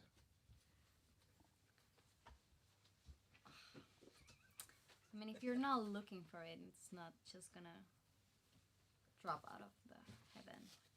I have this one acquaintance who's always home, and then her argument is like, if it's meant to be, it will be. They will knock on my door. No, they won't. No, they won't. We're in Finland. You're not knocking on nobody. There's like neighbors even door. Like, are you crazy? So if you want like a shorty or something, you have to go look for it. If you're just home sleeping all day, all night, come on, be realistic. Nothing's gonna come out. So you have to go search for what you actually want. If you don't want anything, then just stay home and blame the universe or whatever you want to blame. Go to school. Yeah. If you don't want anything, then I guess probably maybe start with deleting Tinder, because you just said you don't want to meet anyone, but like you're meeting all these people on Tinder. So I don't know if maybe that's a thing, but you can look into perhaps actually looking into exactly what you want. So if you do want a relationship or whatever else, just define like what you want in a partner, right? And like it doesn't have to be extensive. Like don't come up with like the fucking 50 list of like non-negotiables or whatever. Just like make it very general. And once you meet somebody, you need to use that criteria to evaluate them and almost be ruthless in your approach, because you've met multiple people and it hasn't been working out. So maybe you've just been letting in too many of the wrong people into your circle. Maybe you just want the attention. Yeah, maybe you do just want the attention, because that's why maybe you just have the Tinder, because you like being desired. You want to be the little spoon, and it's okay to want to be the little spoon. There's nothing wrong with that. It's cute. We all want to be loved at the end of the day, but yeah, don't give away that attention sparingly, because some people will take and take and take and take and leave you drained. Dang. Or just write on the Tinder bio, oh, I want to be the little spoon. That will definitely open up a lot of pickup lines there, for sure. Like one. Oh yeah, I can get right behind you. God dang. Yeah, you asked for one. But yeah, really just evaluate your priorities, man, and ask yourself like, why am I having all these bad dates? Like, are you just opening yourself up to all these people? And it's Finland too. Like, if you're looking for someone, you have to like put yourself out there. Actually, like, stare at someone in some way. Like, let them know that, hey, I'm interested. Like, flash them a smile. And like when they flash you a smile, like flash them a bigger smile to be like, yeah, it's okay. Like, come to me. So yeah. I think Hello. That's about it. So we have 3 questions left, and mine is very important because how can I see if a Finnish guy is interested in me? They are so weird. One day they talk to you, the other they ignore you. Help me decode Finnish men. Thanks, Dr. Love. Doctors Love. Well, I think I'll hand that over to you, Doc. I don't know. You've probably been No approached idea. by a few Finnish men. No. No, not even one. No. Not one brave soul. No. But like, aren't Finnish people sincere and honest? Yeah, I'd say that that's one of the defining characteristics. Exactly. So if he's playing hard to get, maybe he doesn't like you. That's one possibility. Or he could just be too shy, and every time he maybe like gets a bit too close, he pulls away. But if you're too shy and you're already talking to them, yeah, why are you pulling back now? oh, It's social the beginning. anxiety. Anxiety is a big thing. You start to like, you get into your own head and you inflate this like this. Does she even like me? Why is she talking to me? There's a million questions you can ask yourself, and just self-sabotage right there. And then you end up just saying, maybe it's best if I just pull away and I don't do anything. That could be what's going on. You can just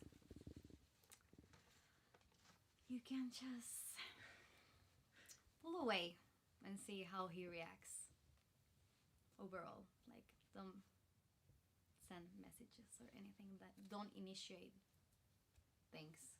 I have this perspective, maybe I'm wrong, but like I think women here in Finland are the ones who always initiate something. Not always, but like a lot of times comparing to other countries where they expect men to do it. So if you, I'm assuming you're Finnish, or if not, I mean, at least the guy is Finnish. Just cold therapy, and then see how he reacts. If he's not acting on anything, then maybe it was just a summer entertainment business. It's time to move on. That could definitely be the case. I mean, if you step back, especially as a woman, you want, I don't know, maybe depends, I guess, what type of man you want, but I'd say that most people at least want to feel somewhat desired, and when someone's not giving you that response back, then especially in the beginning of a relationship, then it's kind of like a bad sign. I mean, if it's perhaps anxiety or something else like that, you guys could actually have a candid conversation, and maybe if you want to, if you feel like it, you could just like straight up shoot them and be like, hey, so I've noticed that you've been pulling weight, and depending on what the answer is, so I mean, sometimes they might just like brush it off. Oh, I didn't notice.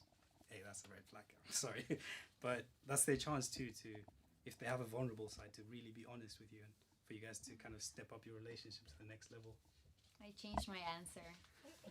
So don't play games. Just be mature. Tell him what's up. Everything good? Yeah, we good? What's going on? I thought we were It's your vibing, problem. and now you're gone. And you're just like, ah. Don't waste my time. Yeah, we're all Yes. grown at the end of the day. It's like... Dear Dr. Love, my friend is not doing well and is avoiding everyone. How can I tell him I think about him, that I miss him, without invading his private space?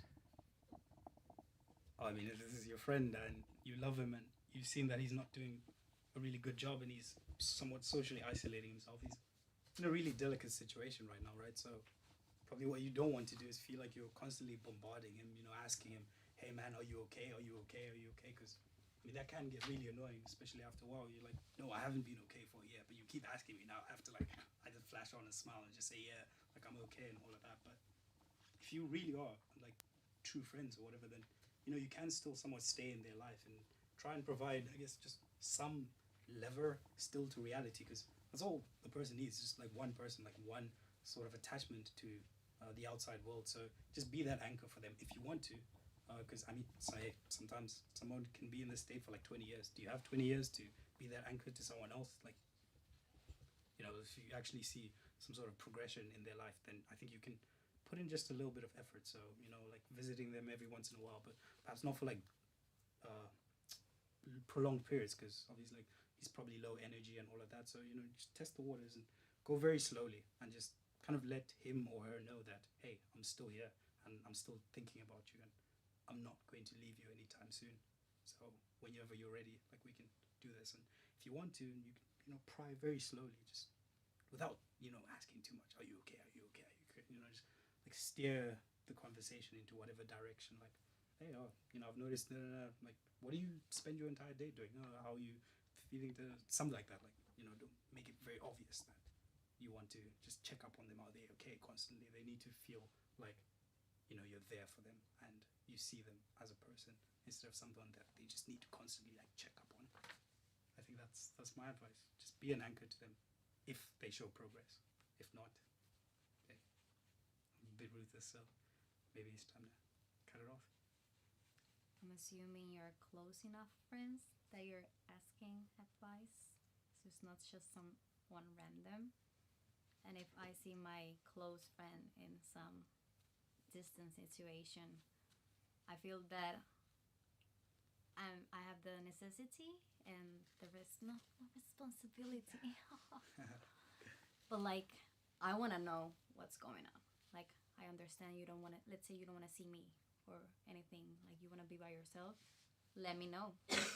Like, I'm not a stranger. Also, if I was in that situation, I would appreciate for them to even ask. So like, don't pretend that everything's right when you can see that it's not. So the testing the water thing, I mean, if we're already close friends, why should I be testing the waters? You already probably know how I react to certain situations. So I would be more upfront. You don't have to be up there arse all day, every day, but at least know why are you feeling that way. I think it would also be good for them to talk about it. I should definitely agree with that, and I'm going to change my answer there slightly and say, yeah, like in the beginning, like especially in the beginning, like you can like just be direct, as Will said, because you are friends, so just go up to them and be like, yo, what's up, man? But yeah, don't like do it constantly. It's like, you know, every 10 minutes, are you okay? Are you okay? Are you okay? But yeah, just like be upfront and give them that opportunity to actually unburden whatever's happening with them. But hey, maybe they might tell you, hey, I'm not ready to talk about it, but I appreciate having you there. So then you can just kind of like pop up every once in a while and just be there for them. Take them to Linnanmäki, To Linnanmäki. to the amusement park in Helsinki. Ah, You know? amazing. Go have fun. Yeah. Yeah, I mean, if you can't get them out of the house, then Don't that's eat the amazing. food there. It's horrible. It will make you sick. Ah. Thank you. Thank you. On to the next one. Hello. My question is next. Is love a disease if we need a doctor? Yes. It can be a disease. Oh, we agree. Yeah, we do actually. I mean, hey, if you're not careful with it, love can literally engulf you. Love can be all you think about 24/7. Love can incapacitate you and immobilize you to the point where you can't do anything else besides thinking about that one person. So yeah, in that way, sure, it can be a disease. And I mean, if you're in that high up state and this person like cuts you off, right there, you're gonna feel it, and you'll go into this like state of like deep depression. You can. So in that way, it definitely is a disease, man, and that's why you need doctors to kind of like help you and navigate and guide you out, so you don't fall too deeply into the disease. You can't have like small doses of it. You know? Just keep it managed, but don't dive into it. Yeah, go to an actual doctor and take your heart out, exchange it with another one. So Yeah, just like put a computer chip right there, and bam, the disease is gone. hey, We've solved the problem. we have a business plan now. Yeah, we do. We mention we're both in IT, so Yeah, definitely. there you go. We are getting to the end. This was our last question from the public. Thanks everyone for sending your question, and thanks people in the chat for noticing us that the sound was not on at the beginning and Great. for 1 minute. And so we will ask our dear doctors Love to present themselves to be sure that everyone know their name of this like crazy wise people.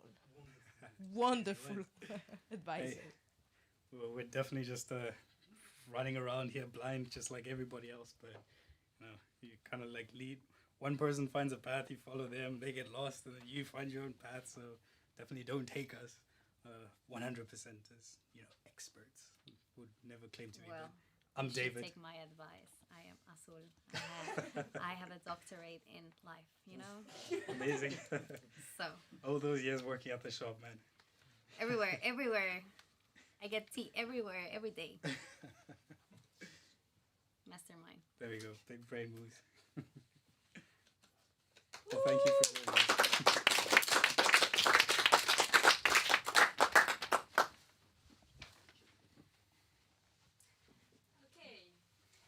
Wow, that was very interesting. Difficult situations, so difficult, so different situations. Yes, Janne. Do you want to comment? Yeah. Yeah, I wanted to say that even though love may be a disease, I think it's also the antidote. Whoa, it's a beautiful saying. Yeah. So now we have something new. It's improv theater from, I will get it right this time, Ramika Komika. Yes, I got it. I got it right. Thank you. Okay, are you ready?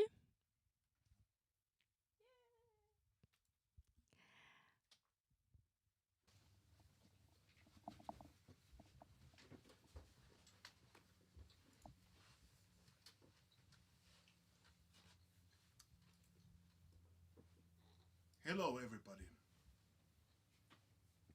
I hear that everybody and their mothers are watching.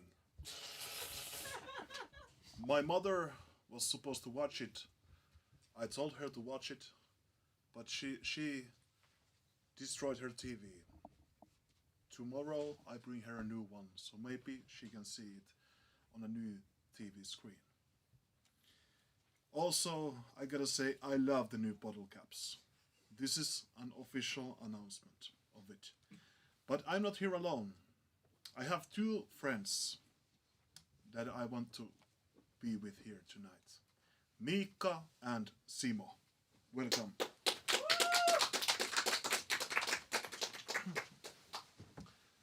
This is a night of stories.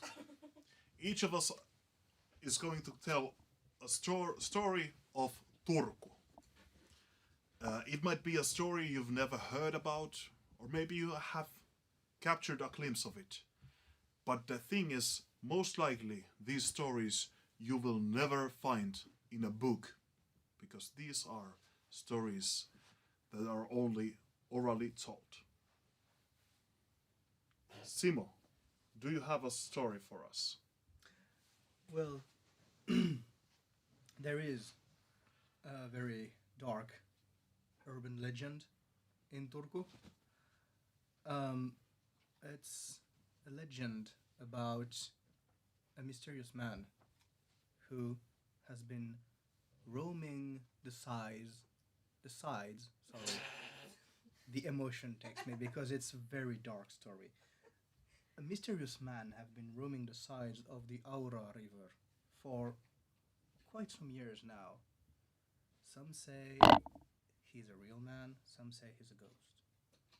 But when it's dark in the middle of the night in Turku, especially when it's cold, do not walk too closely from the side of the river, because this legend said that this mysterious man can push you in the water at any time.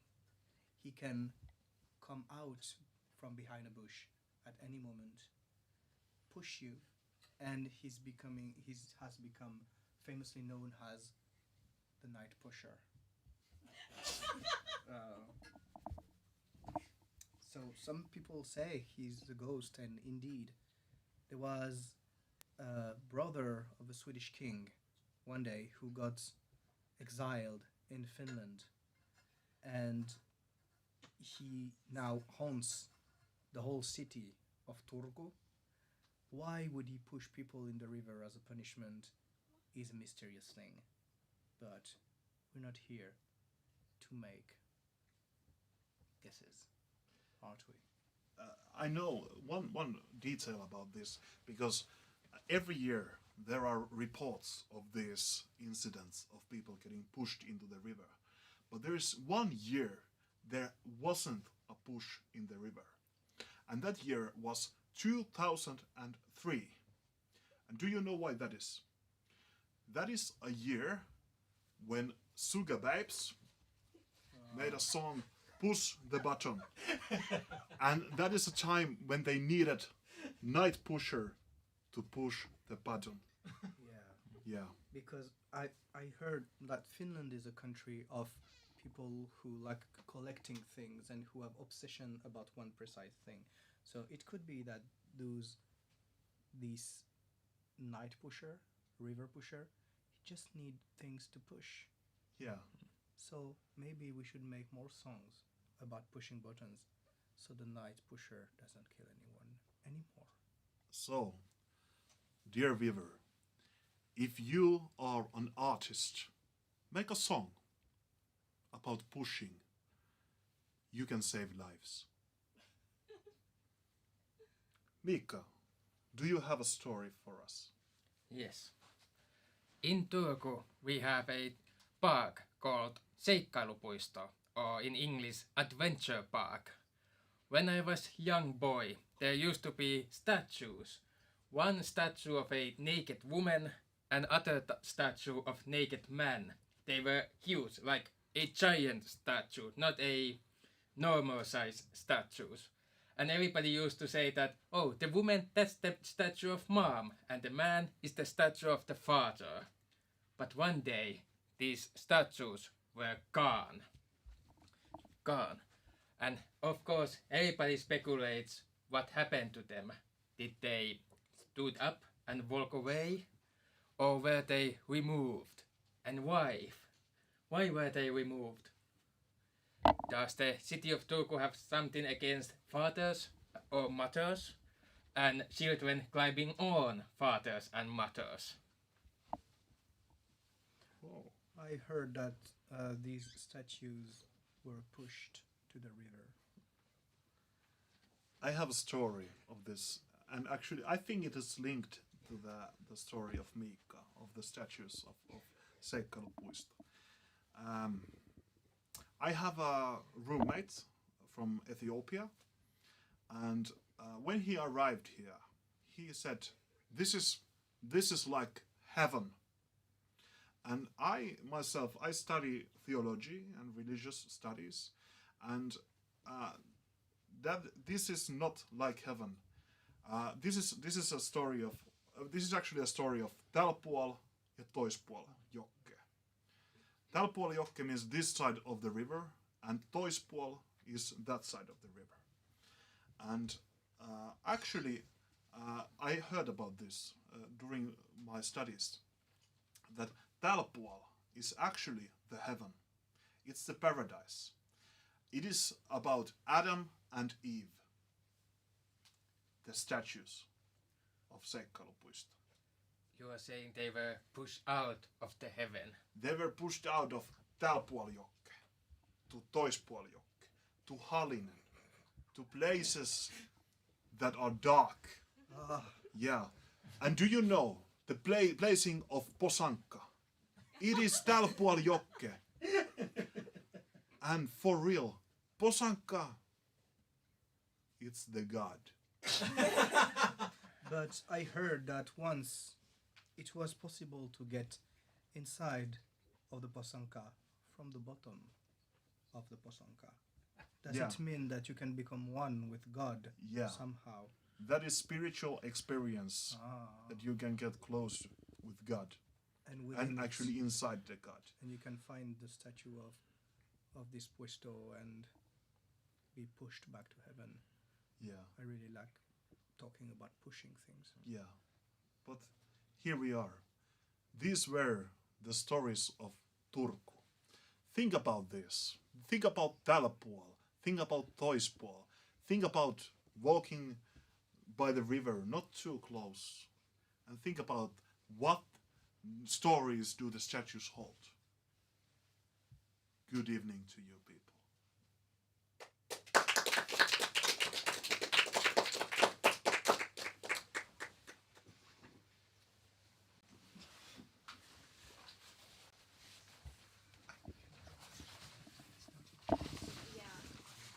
What stories?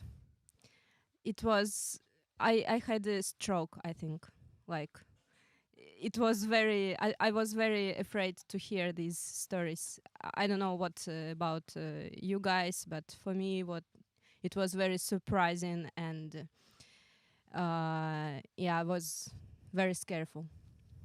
I don't know if anybody if in our audience wants to tell a story, maybe. No, nobody wants to tell a story because I think it was too much. Like it was very good stories, so we can't actually beat them up. No. Okay, but to the next, and I think it's our last episode. No, it's not our last episode. Ah, sorry. Yeah. So our next session is a game. I think you are going to enjoy it very much. So this is a game called Who Wants the Finnish Citizenship?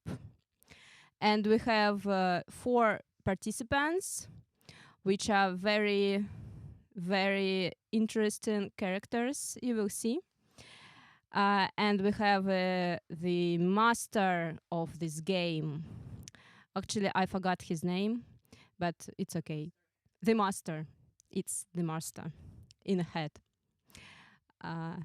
Okay. Let's start the game.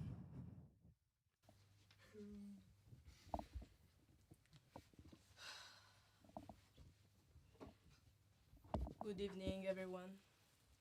Can we please make the mic work this time? Engineers, you know how we are. Okay. Good evening, everyone, and welcome to Who Wants the Finnish Citizenship? Tonight we have 4 candidates with various different status. Dear candidates, if I understood well, he likes Finland. If I understood well, we have among us 2 pretending for the Finnish citizenship and 2 people who have already the Finnish citizenship but who might lose it tonight. I don't know if you're aware, but our government wants us to have a little quiz about Finnish general culture for immigrants to prove that they really belong to this country.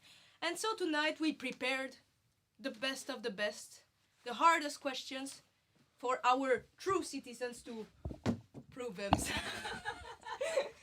Thank you. He's a real Finn. And for the others, they will need to fight for their citizenship to preserve it. Otherwise, they don't deserve this delicious prize that is the Finnish passport. Woo! I love Finland. I'm the game master, Mr. Hubert, and tonight I have 4 candidates on my right. Please, can you introduce yourself? Hello, I'm Armas Peloton. I am a citizen of Finland, and I won't lose my citizenship here. Great to hear. Hello, my name is Kala Fisherman, and I'm fisherman.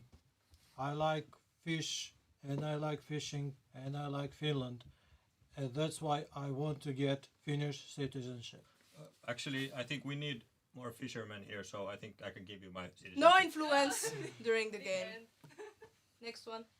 Hello, my name is Matti Meikäläinen. Very nice to meet you. Faster, Matti. Yes. So I am here to get the city. No, you already have it, Matti. I will keep it, I promise. Thank you. Thank you, Matti. I am Simo Ratali. I'm here to win. I love Finland. I really love Finland. So I need the Finnish citizenship to prove that I love Finland more. So I'm gonna win. Great to hear. Oh, Okay. oh. For tonight we have 10 questions. Every time a candidate wishes to answer my question, you are not allowed to answer before I'm done with saying it out loud. They will need to catch the angry bird to be able to answer. If the answer is wrong, -1 point. If the answer is right, +1 point. And we will start. Are you ready, guys? Oh, Yeah. more than ever. Perfect. Let's start with a question about sport. How many gold medals? Wait. Oh, Fisherman's getting Yeah. ready. Sorry. Fisherman. How many gold medals did Finland win at all Olympics? Ha ha ha! Fisherman. Be careful, wrong answer is -1. 103. He cheated, I'm sure he watched my paper. No! No! Fisherman eliminated! What? Give me the -10 citizenship! points. Gryffindor. Let's start. Let's start again. This question is eliminated from. Excuse me. I need to take some precautions. You see, these immigrants never respect the rules. That's why we need to sort them. Question number 2 about music.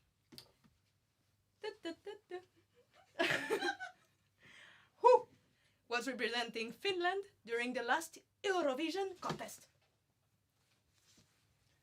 Hello, my name is Windows 95 Man, and I only live by one rule, and that rule is No rules. It's how I live, how I find the way to finish my No rules. Stop. That was way too long. 0.5 point because the answer was not finished at all. Like a normal person would have said Windows 99. Oh, come on.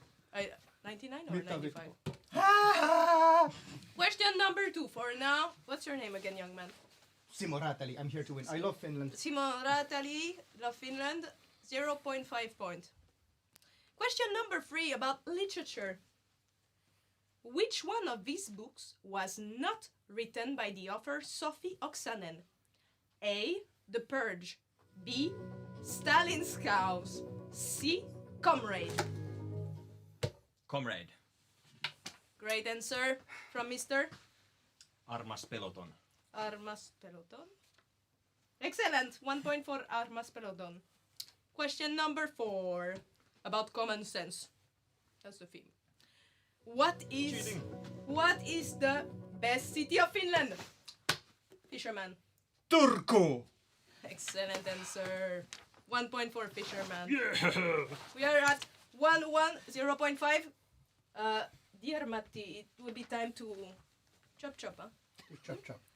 Or as we say in Finnish, soppi. Soppi. I am trying. Try harder. Question number 5 about the nation's history. In which year has the Kalevala been published? Okay, they know. I had 3 options, but apparently they know it by heart. Yes. He cheated again. No. In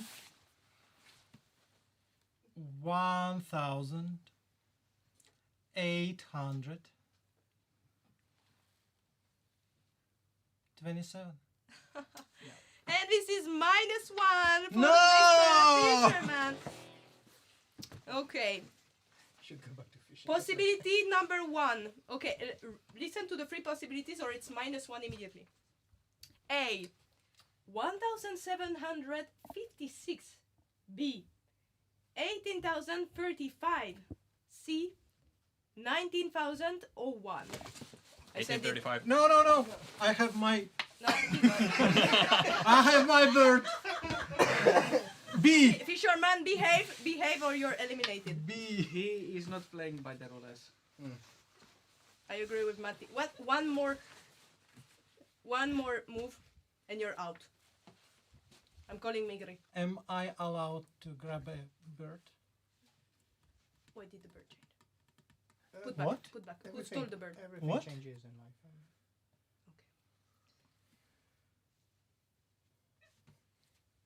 Question number 6. About famous Finns. I have little pictures for you. Ooh, pictures. Who is Is they naked? No. that person? Do we need a name? A name. Okay. Paavo Nurmi? Yes. Hmm. Who is Paavo Nurmi? And you have 1 more point. He was a Finnish marathonist who won marathon at the Olympics of 1940 I don't need a date. You just need to say. or 70. Yeah, 1952. 1952. I don't know myself. So that's great. Second personality. Wait, actually, let's do a counting of the points. 1.5 -1. 0. 2 -1. 0. 0. But still better than the Zero. ones with minus. -1. Yes. I am. Second personality. You're the true winner of our heart. Who is that person? 1, 2, 3. You lost -1. Castera. Minna Arve. -1. Matti! Congratulations! Everyone applause Matti! Great job. First point for Matti. Do you want this Finnish citizenship? Yes or yes? He already has it. He doesn't need it.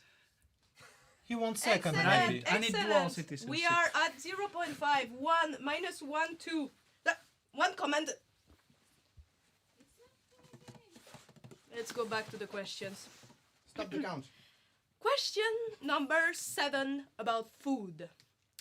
How many restaurants have 2 Michelin stars in Finland? 1, 2. You lost 1 point. 1. 0. You lost 1 point.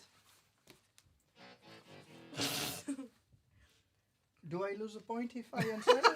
If you take it and the answer is wrong, you lose the point. But if I don't take it and I answer? He's smart. Are you French? 2? Yeah, because I'm smart. But I love Finland. See? Yeah. So 2. minus 1. Nah. Again. You lost all your point. 9? 9 minus 1. No way. Minus 0.5. But for you cannot Mr. count. here. You can. There's nothing under 0. Zero minus It 0.5. doesn't exist. There's nothing under 1 0. 0. No, minus 1. 0. So, Matti. He whispered to me the bad answer. Matti, Yes. you're the only one who didn't answer. What is? What? The restaurant Michelin stars. The great Michelin French stars.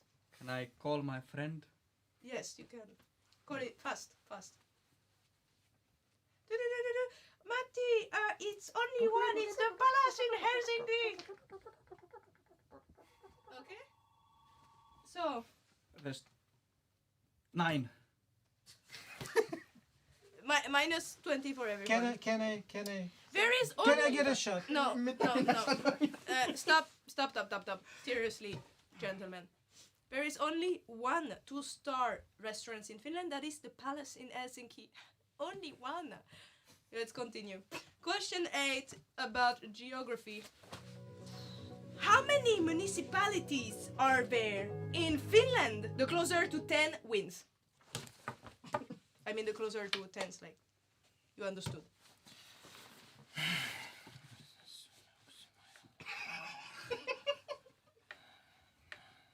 Seven. Closer to like, think about a number that has at least 10. No, he answered. No. No! Let's, Minus piste minus. he's a bit too low. Let's give it a chance. Yes, thank you. We really need fishermen. Yeah, thank you. Come on. 10. 13. 30. 100. 300. 3,000. 3,000. 3. 30. 38. Joo, 38. totta. 38. Joo, se oli oikein. I got it. I got Okay. it. Thank you. Ville voitti. Okei. No, I am Maki. Maki. I So am Matti. Matti. Who is Where? There's no. Yeah. Matti. Okay. Who is Ville? Matti. Sorry, Matti. I got confused. Mathematic. You really remind me of Ville for some reason. Question number 8 about art. What is the 8th wonder of the world? What? Great answer. Great answer. The Have you seen my hat? Pozanka. Have you seen my hat? The Pozanka, of course. Yes. Best statue in the world, best monument, better than the pyramids. Question number 10. I'm dying. Question about Radio Turku, the best show in the whole Finland. I hope you watched the last episode. You're not allowed to answer this one. It's an extra bonus. So Who? You are not allowed. Go out. Who were the last 2 guests of Radio Turku? There was the mayor of Turku, and then there was the Very former president wrong. of Turku. Very wrong. This was not Radio Turku. This was Yle or something. You should have watched better, young man. Moose news. Who's news? It's Moose News. Then, haha, you come to do a live on Radio Turku. You never watched the episode. Ken? You thought I would let you go with it? Who what's the? He's becoming red. Who Can was I it? tell about first guest or first episode? Okay, you can. It was Rami Maka something and Tommy Salo something. Excellent. Plus 10 points because he listened to the first episode. And it was a long time ago, 1 year ago.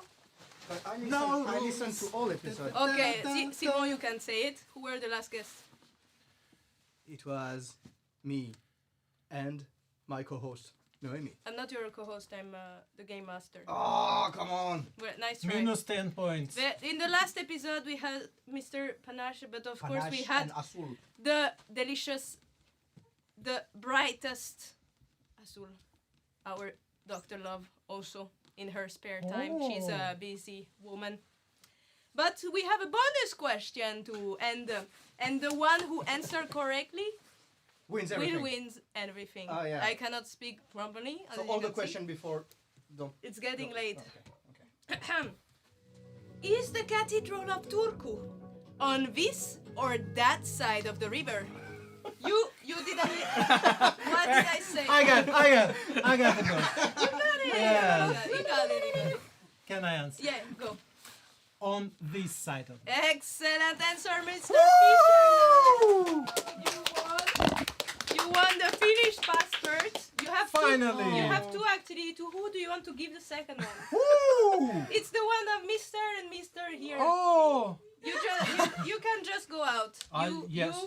You very disappointed, Matti. Did I lose No. my passport? Yes. Yeah, it's here. Oh.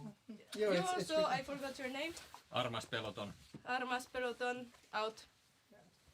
No, you also out. No, but I. Kozan Kaman out. To who do you want to give it, Fisherman? I want to give it to my wife. Where And is we your will- wife? Where is your? We will. She's going to fishing- the transition. Yes, we will fishing together. Okay, let's My move. darling, Let's see what the wife thinks about it. I Let's have move to great news transition. from Migri. Woohoo!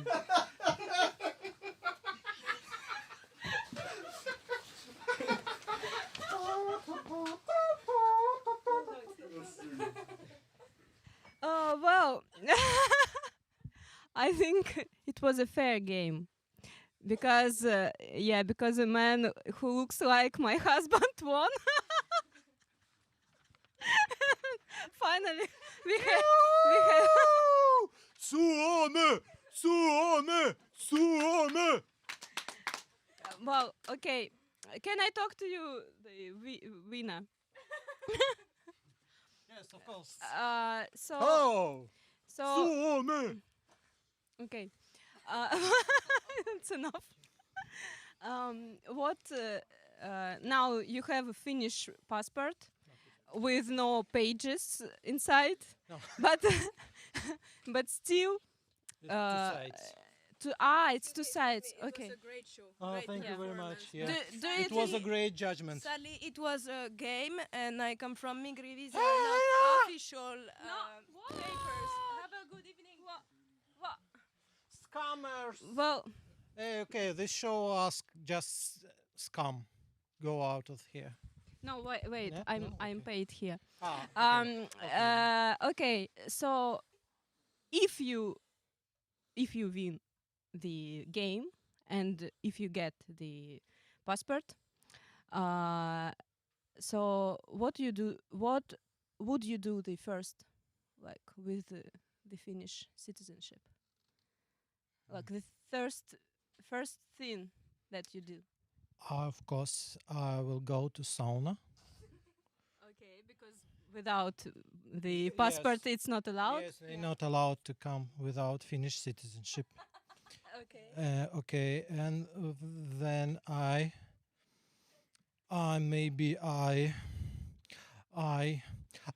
will complain about immigrants. Of course. Okay. And cut. Cut. I will cut. Okay. Matti Makkonen, my vote is yours. Okay, I don't know what it means, but thank you. You can go.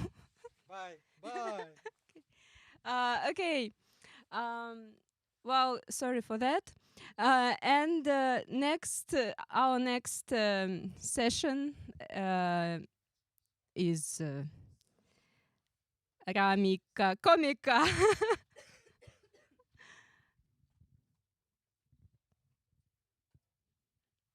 The lights.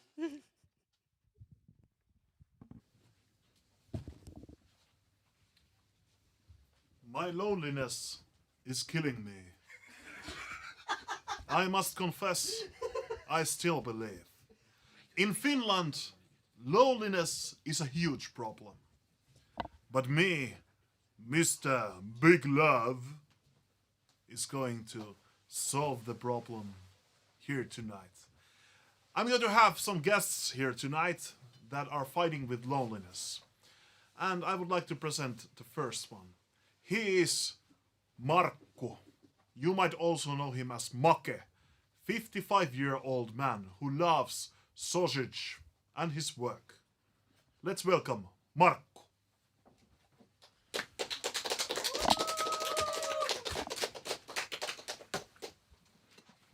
Thank you, Mr. Big Love. Okay, tell Mr. Big Love, what is the question you have in your heart tonight? Well, you see, as you already said, I love sauces. I also love my wife, but she thinks I love sauces too much. Like I want to have more sauces than time with her. What I should do? Have you been discussing about opening your relationship? Like we could eat sauces together. Yeah, in a bed. In a bed? Yeah. And a little bit mustard. I think your love life is going to be excellent with a little bit of mustard. Should we eat same sauces at the same time? Yes, that would be lovely. Oof. That sounds very exciting. Go and try it out. I will. Thank you, Mr. Big Love. Thank you. There you go, Markku. Here I come, wife. Here I come. Some people may find love in sausages. Some fishermen might take their wives to great fishing spots.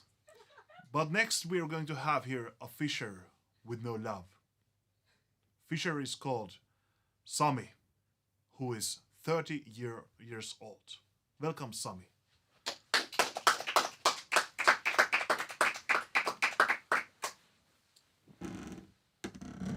Hello.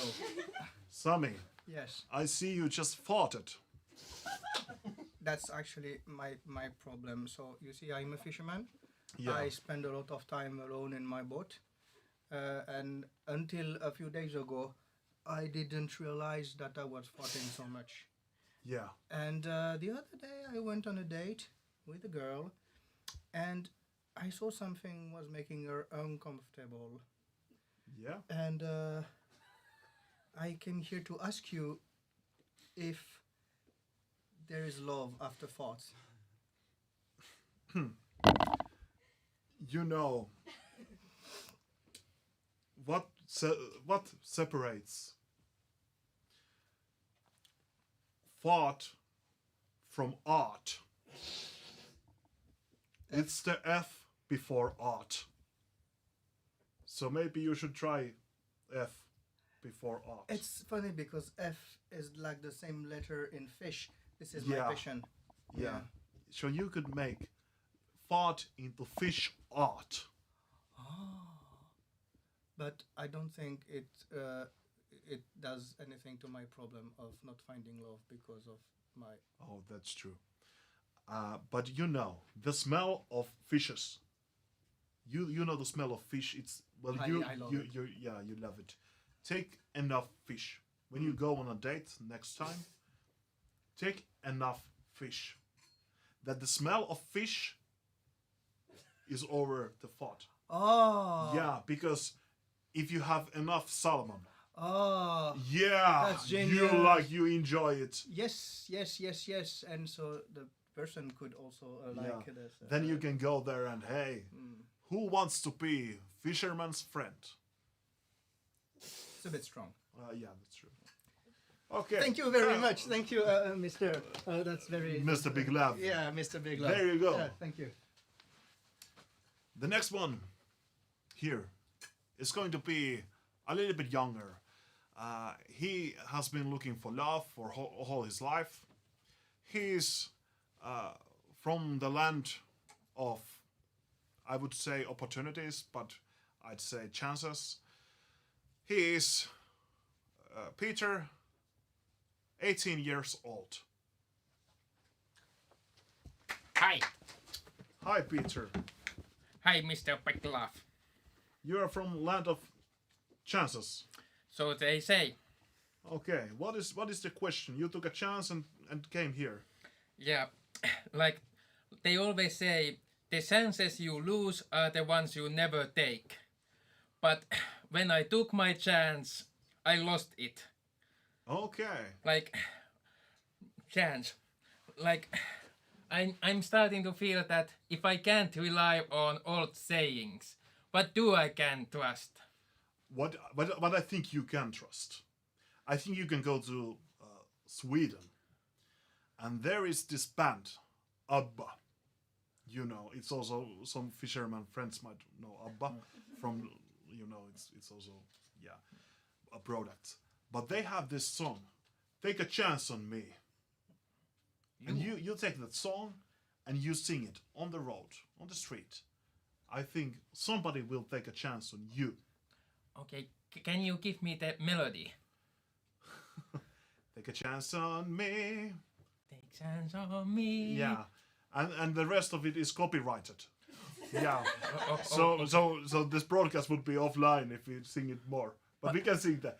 Take a chance on me. Yeah. But maybe the copyright lawyer is really hot. Maybe I should. Yeah, maybe you can. Listen to this.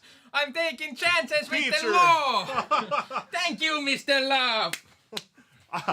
I will be Mr. Law soon. Okay. Next we will have also international superstar. We have Günther from Germany.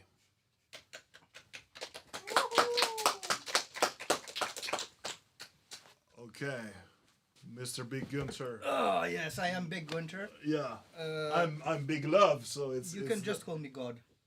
God. Yeah.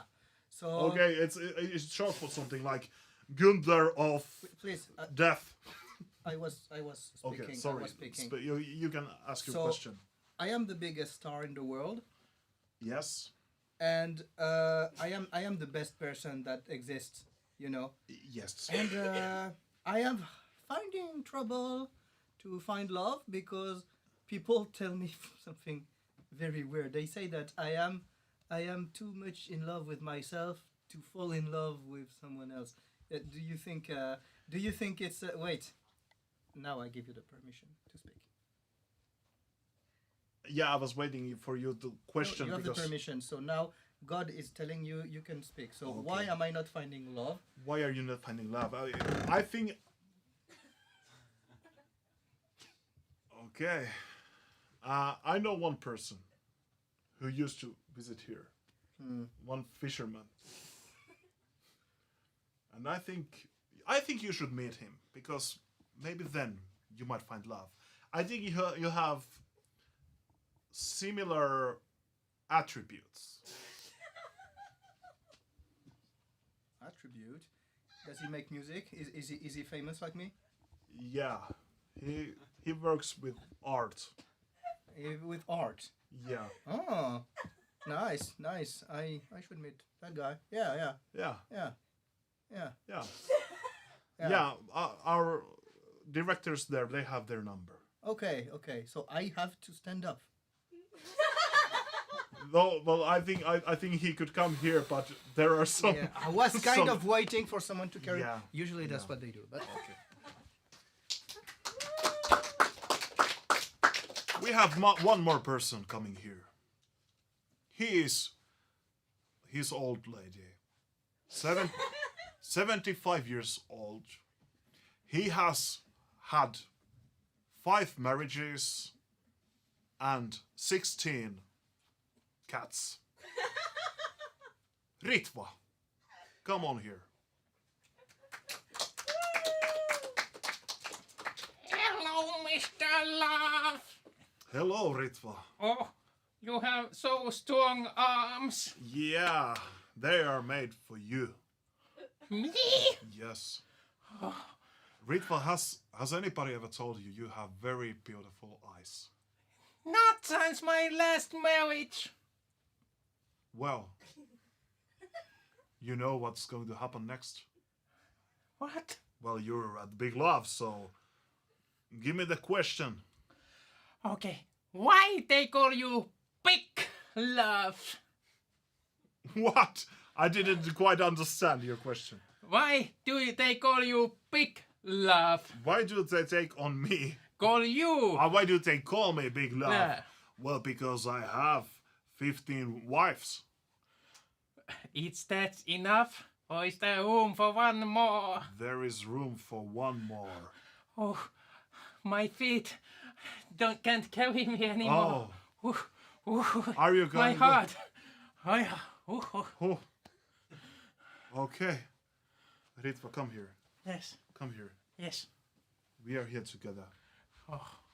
And I hope the Gunther would legally make us married. Is the Gunther coming here? Or is he...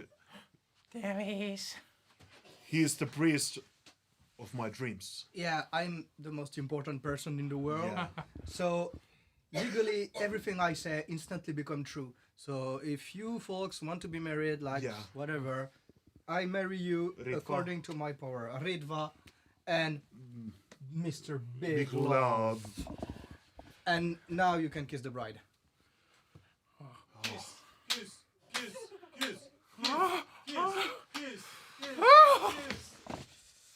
Oh.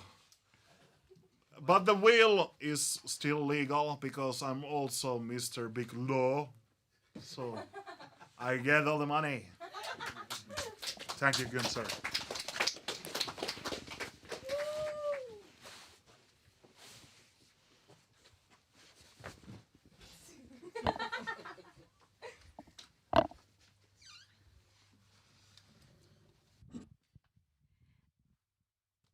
Well, that was. I don't have words. It was very good, very good improvisation. I'm not sure that was improvisation because it was so funny. And now I think we're done.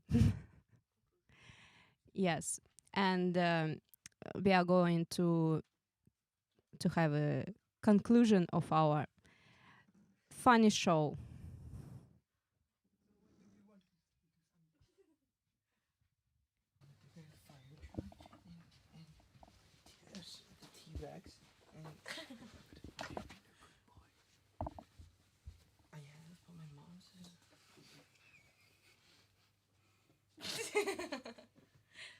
So I guess it's running now. Are we live? Looks I feel so alive. I thought it's a picture. I think it was good. Our mic guy is here. Philip, he's great. He was really strong during the whole show. Hold this giant boom mic. And there was no complaints from Yeah, very strong guy. We need to thank everyone for joining us tonight. So first, thanks to the viewers, especially the ones who told us the sound was not on. Thank you. Thank you. But otherwise, thank you for watching. If you are watching this in a replay, it's an honor to be with you tonight. And we need to thank the technical team who was behind the cameras all the time. So thank you, Julian, for moving the cameras all the time. Thank you. So Philip, who is now hidden again, holding the mic. Thank you. Yeah, we can switch your face. Thank you, Mr. Grima, who was fighting with the computer for hours and who did some editing yesterday evening at 10 p.m. But he managed. And yeah, thanks everyone. I hope you enjoyed this little adventure. And yeah, for me, I had fun, and I hope you too.